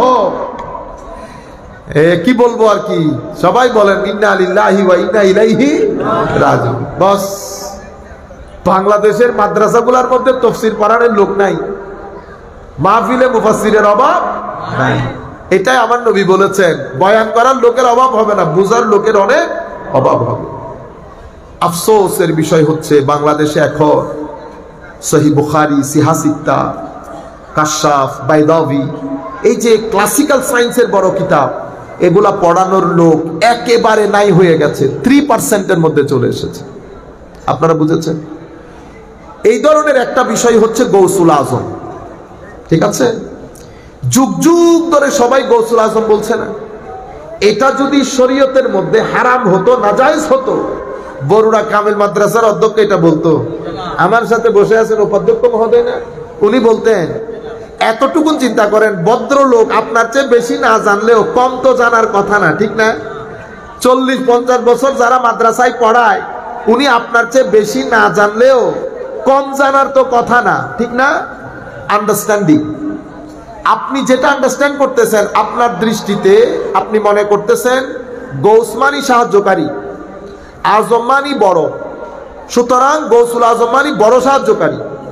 যেহেতু বড় সাহায্যকারী, সেই হেতু আল্লাহ, যেহেতু বড় সাহায্যকারী আল্লাহ, সেহেতু আরেকজনকে বলা এটা শিরক হয়ে যাবে। এই তো আপনার, এইটা হচ্ছে আপনার আন্ডারস্ট্যান্ডিং। আপনি শুরুটা সুন্দর করেছেন, শেষটা বরবাদ করে দিচ্ছেন। আপনারা বলেন না বড় মৌলানা, বলেন না? এই আমাদের মাদ্রাসার মধ্যে আমি এমনিতে হিট করে কথা বলা আমি পছন্দ করি না, আমি কথা বলি সবার জন্য, পুরা মুসলিম উম্মার জন্য। আমরা বলি বেটা বড় মৌলানা, কি বলেছি? বড়, এটা আমাদের বড় মৌলানা। মৌলানা মানে কি জানেন? মৌলানা মানে হচ্ছে আমাদের মাওলা, আমাদের। আপনি এখন নিজেকে বাঁচানোর জন্য অনুবাদ করবেন কি আমাদের অভিভাবক, আমাদের। এটা তো ওয়ান অফ দি মিনিংস, মানে আপনি ঠিক, কিন্তু আপনি অনেক অর্থের মধ্যে একটা অর্থ করছেন। এটা এভাবে করেন না। মাওলানা, বড় মৌলানা মানে হচ্ছে এটা আমার সবচেয়ে বড় মৌলা। তো যদি গৌসুল আজম শিরিক হয়, তো এটাও শিরিক হবে। কারণ আপনি আমাকে বলবেন এটা শিরিক না কেন, যেই কারণে এটা শিরিক না, একই কারণে এটাও শিরিক না। Very simple. মৌলাকে আল্লাহ না, আল্লাহ না মৌলা? তো আপনি কেমনে মৌলা হইলেন? আচ্ছা মৌলা তবুও মেনে নিলাম মৌলা, এর মধ্যে আবার মৌলা না বলতেছেন, না পরে আবার বলতেছেন বড়। উমা আপনি বড়, ওইটাও সহ্য করবো আমি, মৌলানা এটাও সহ্য করলাম, আপনি এটা সহ্য করলেন। আমি কিন্তু এটাকে শিরিক বলতেছি না, কারণ শরিক হলে শিরিক হয় না, শরিক হইলেই শিরক হয় না। শিরক করার জন্য নিয়ম লাগে। আমি ইংল্যান্ডের মধ্যে ছিলাম, একটা আমাদের ছেলে দাঁড়ায় বলতেছে হুজুর এটা ইট ইজ, মানে ইংরেজিতে বলতেছে শিরক হয়ে গেছে। তাহলে বেটা আচ্ছা দাঁড়ান, আপনি বসিয়েন না বেটা, শিরক এটা কোথায় হয়েছে? হুজুর আমি তো বুঝি নাই কি বলছেন। আল্লাহ, শিরক হচ্ছে রাত, তাওহীদ হচ্ছে দিন। দিনের মধ্যে অংশ কয়টা? সকাল, বিকাল, সন্ধ্যা, রাত, চারটা না? তাওহীদের মধ্যেও তাওহীদ একটা হচ্ছে তাওহীদ ফি জাত, ঠিক আছে, মানে সত্তাগতভাবে তাওহীদ, কর্মগতভাবে তাওহীদ, গুণগতভাবে তাওহীদ। আমরা কি বলি? জাত, সিফাত, আফআল। আল্লাহর সত্তা, আল্লাহর কর্ম, আল্লাহর সিফত বা বৈশিষ্ট্য, তিনটা। তো আপনি যদি বলেন শিরক হয়েছে, তো আপনি আমাকে বলতে হবে শিরকটা কি জাতের হয়েছে, না সিফতে হয়েছে, না আফআলে হয়েছে? আপনারা বুঝতে পেরেছেন? মাদ্রাসার ছাত্ররা প্লিজ এটা একটু বুঝেন বেটা। আমি আপনাকে জিজ্ঞেস করবো, আপনি শুধু শিরক বলে দূর দিলে হবে না। যেমন আপনি বলতেছেন গৌসুল আজম শিরক, তো আপনি দাঁড়াইলেন, তাহলে আপনাকে জিজ্ঞেস করবো না বেটা এই শিরকটা সংগঠিত হয়েছে কোথায়? অ্যাক্সিডেন্ট কোথায় সংগঠিত হয়েছে বলতে হবে না কি চিটাঙে না কুমিল্লায় না সিলেটে? কারণ আপনি এটা বুঝবেন না, আপনি আমারও জিজ্ঞেস করবেন হুজুর বুঝি নাই। তা আমি আপনাকে বলতেছি শিরক তখন হবে যখন তাওহীদ না হয়ে যাবে, ঠিক আছে? তো তো তৌহিদ একটা হচ্ছে জাতের ক্ষেত্রে তৌহিদ, আল্লাহ এক, একক, অদ্বিতীয়, ঠিক আছে। আর একটা সিফতের দিক থেকে তৌহিদ। সিফত মানি আল্লাহর গুণ, আল্লাহর দয়া, আল্লাহর অনুগ্রহ, এভাবে আরো অনেক শব্দ। এরপরে তৃতীয় হচ্ছে আল্লাহর আফআল, কর্ম। কর্ম যেমন সৃষ্টি, সৃষ্টি করা কি আল্লাহর কর্ম না? ঠিক আছে। আচ্ছা, এখন তুমি আমারে বলবা শিরকটা কোন জায়গায় সংগঠিত হয়েছে, কি জাতে না সিফাতে না আফআল তথা কর্মের ক্ষেত্রে সংগঠিত হয়েছে? উনি আমাকে বলতেছেন বেটা আমি হুজুর আমি বুঝতেছি না। আল্লাহ এটাই সমস্যা হয়েছে, আপনাকে প্যারট রিডিং এর মতো একটা জিনিস শিখাই দেওয়া হয়েছে। যে ভদ্রলোক আপনাকে শিখাইছে, আপনি গিয়ে ওনার সাথে ডিসকাস করে আগামীকাল আসবেন, তাইলে আমি আপনার সাথে ডিসকাস করতে সুযোগ পাবো। যেমন আমরা সূরা ফাতিহার মধ্যে আসি আলহামদুলিল্লাহ, তো লিল্লাহর মধ্যে একটা ইলাহ আছে। কি আছে? ইলাহ। আপনি যদি আল্লাহ বাদে কাউকে ইলাহ বলেন, অর্থাৎ উপাস্য, ইবাদতের মালিক, তাইলে শিরিক হয়ে গেছে। কি হয়ে গেছে? শিরিক হয়ে গেছে।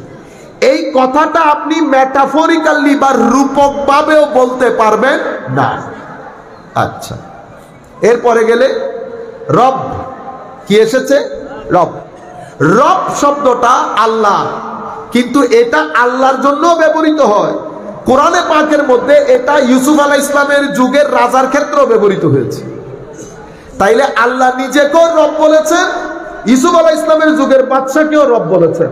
তাইলে বোঝা যাচ্ছে রব শব্দটা এটা একটা আমরা বলি হাকিকি, মানে রিয়েল সেন্স, মেটাফরিক্যাল সেন্স। মৌলিক অর্থ, রূপক অর্থ, দুই অর্থে ব্যবহৃত হয়।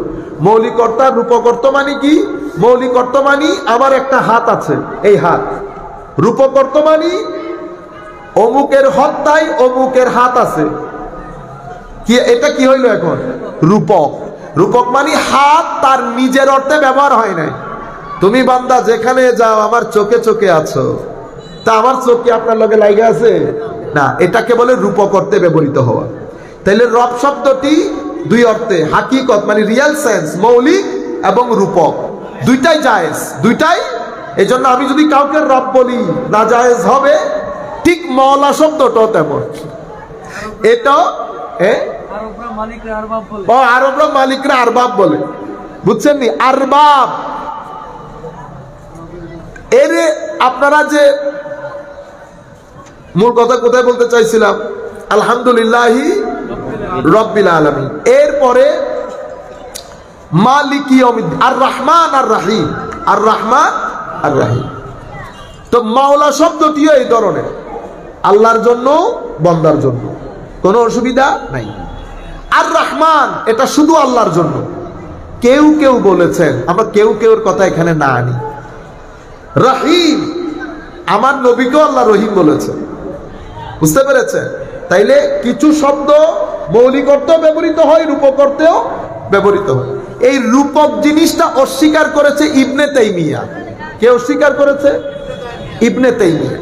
ইবনে তাইমিয়া অস্বীকার করার কারণে আমাদের মিডল ইস্ট থেকে যারা লেখাপড়া করে আসে, তারা ইবনে তাইমিয়াকে নিজেদের ইমাম মানে বিদায় তারা রূপক অর্থ মানতে চায় না।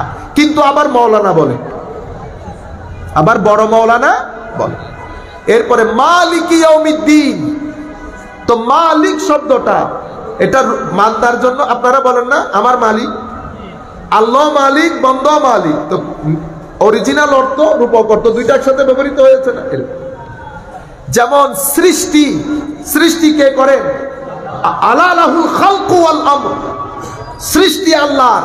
হযরত ঈসা আলাইহিস সালাম বলতেছে ইন্নী আখলুকু লাকুম মিনাত তিনি কাহাইআতিত তাইর, আমি তোমাদের জন্য সৃষ্টি করব মাটি দিয়ে পক্ষীর আকৃতির একটা জিনিস। শিরিক হয়ে গেছে।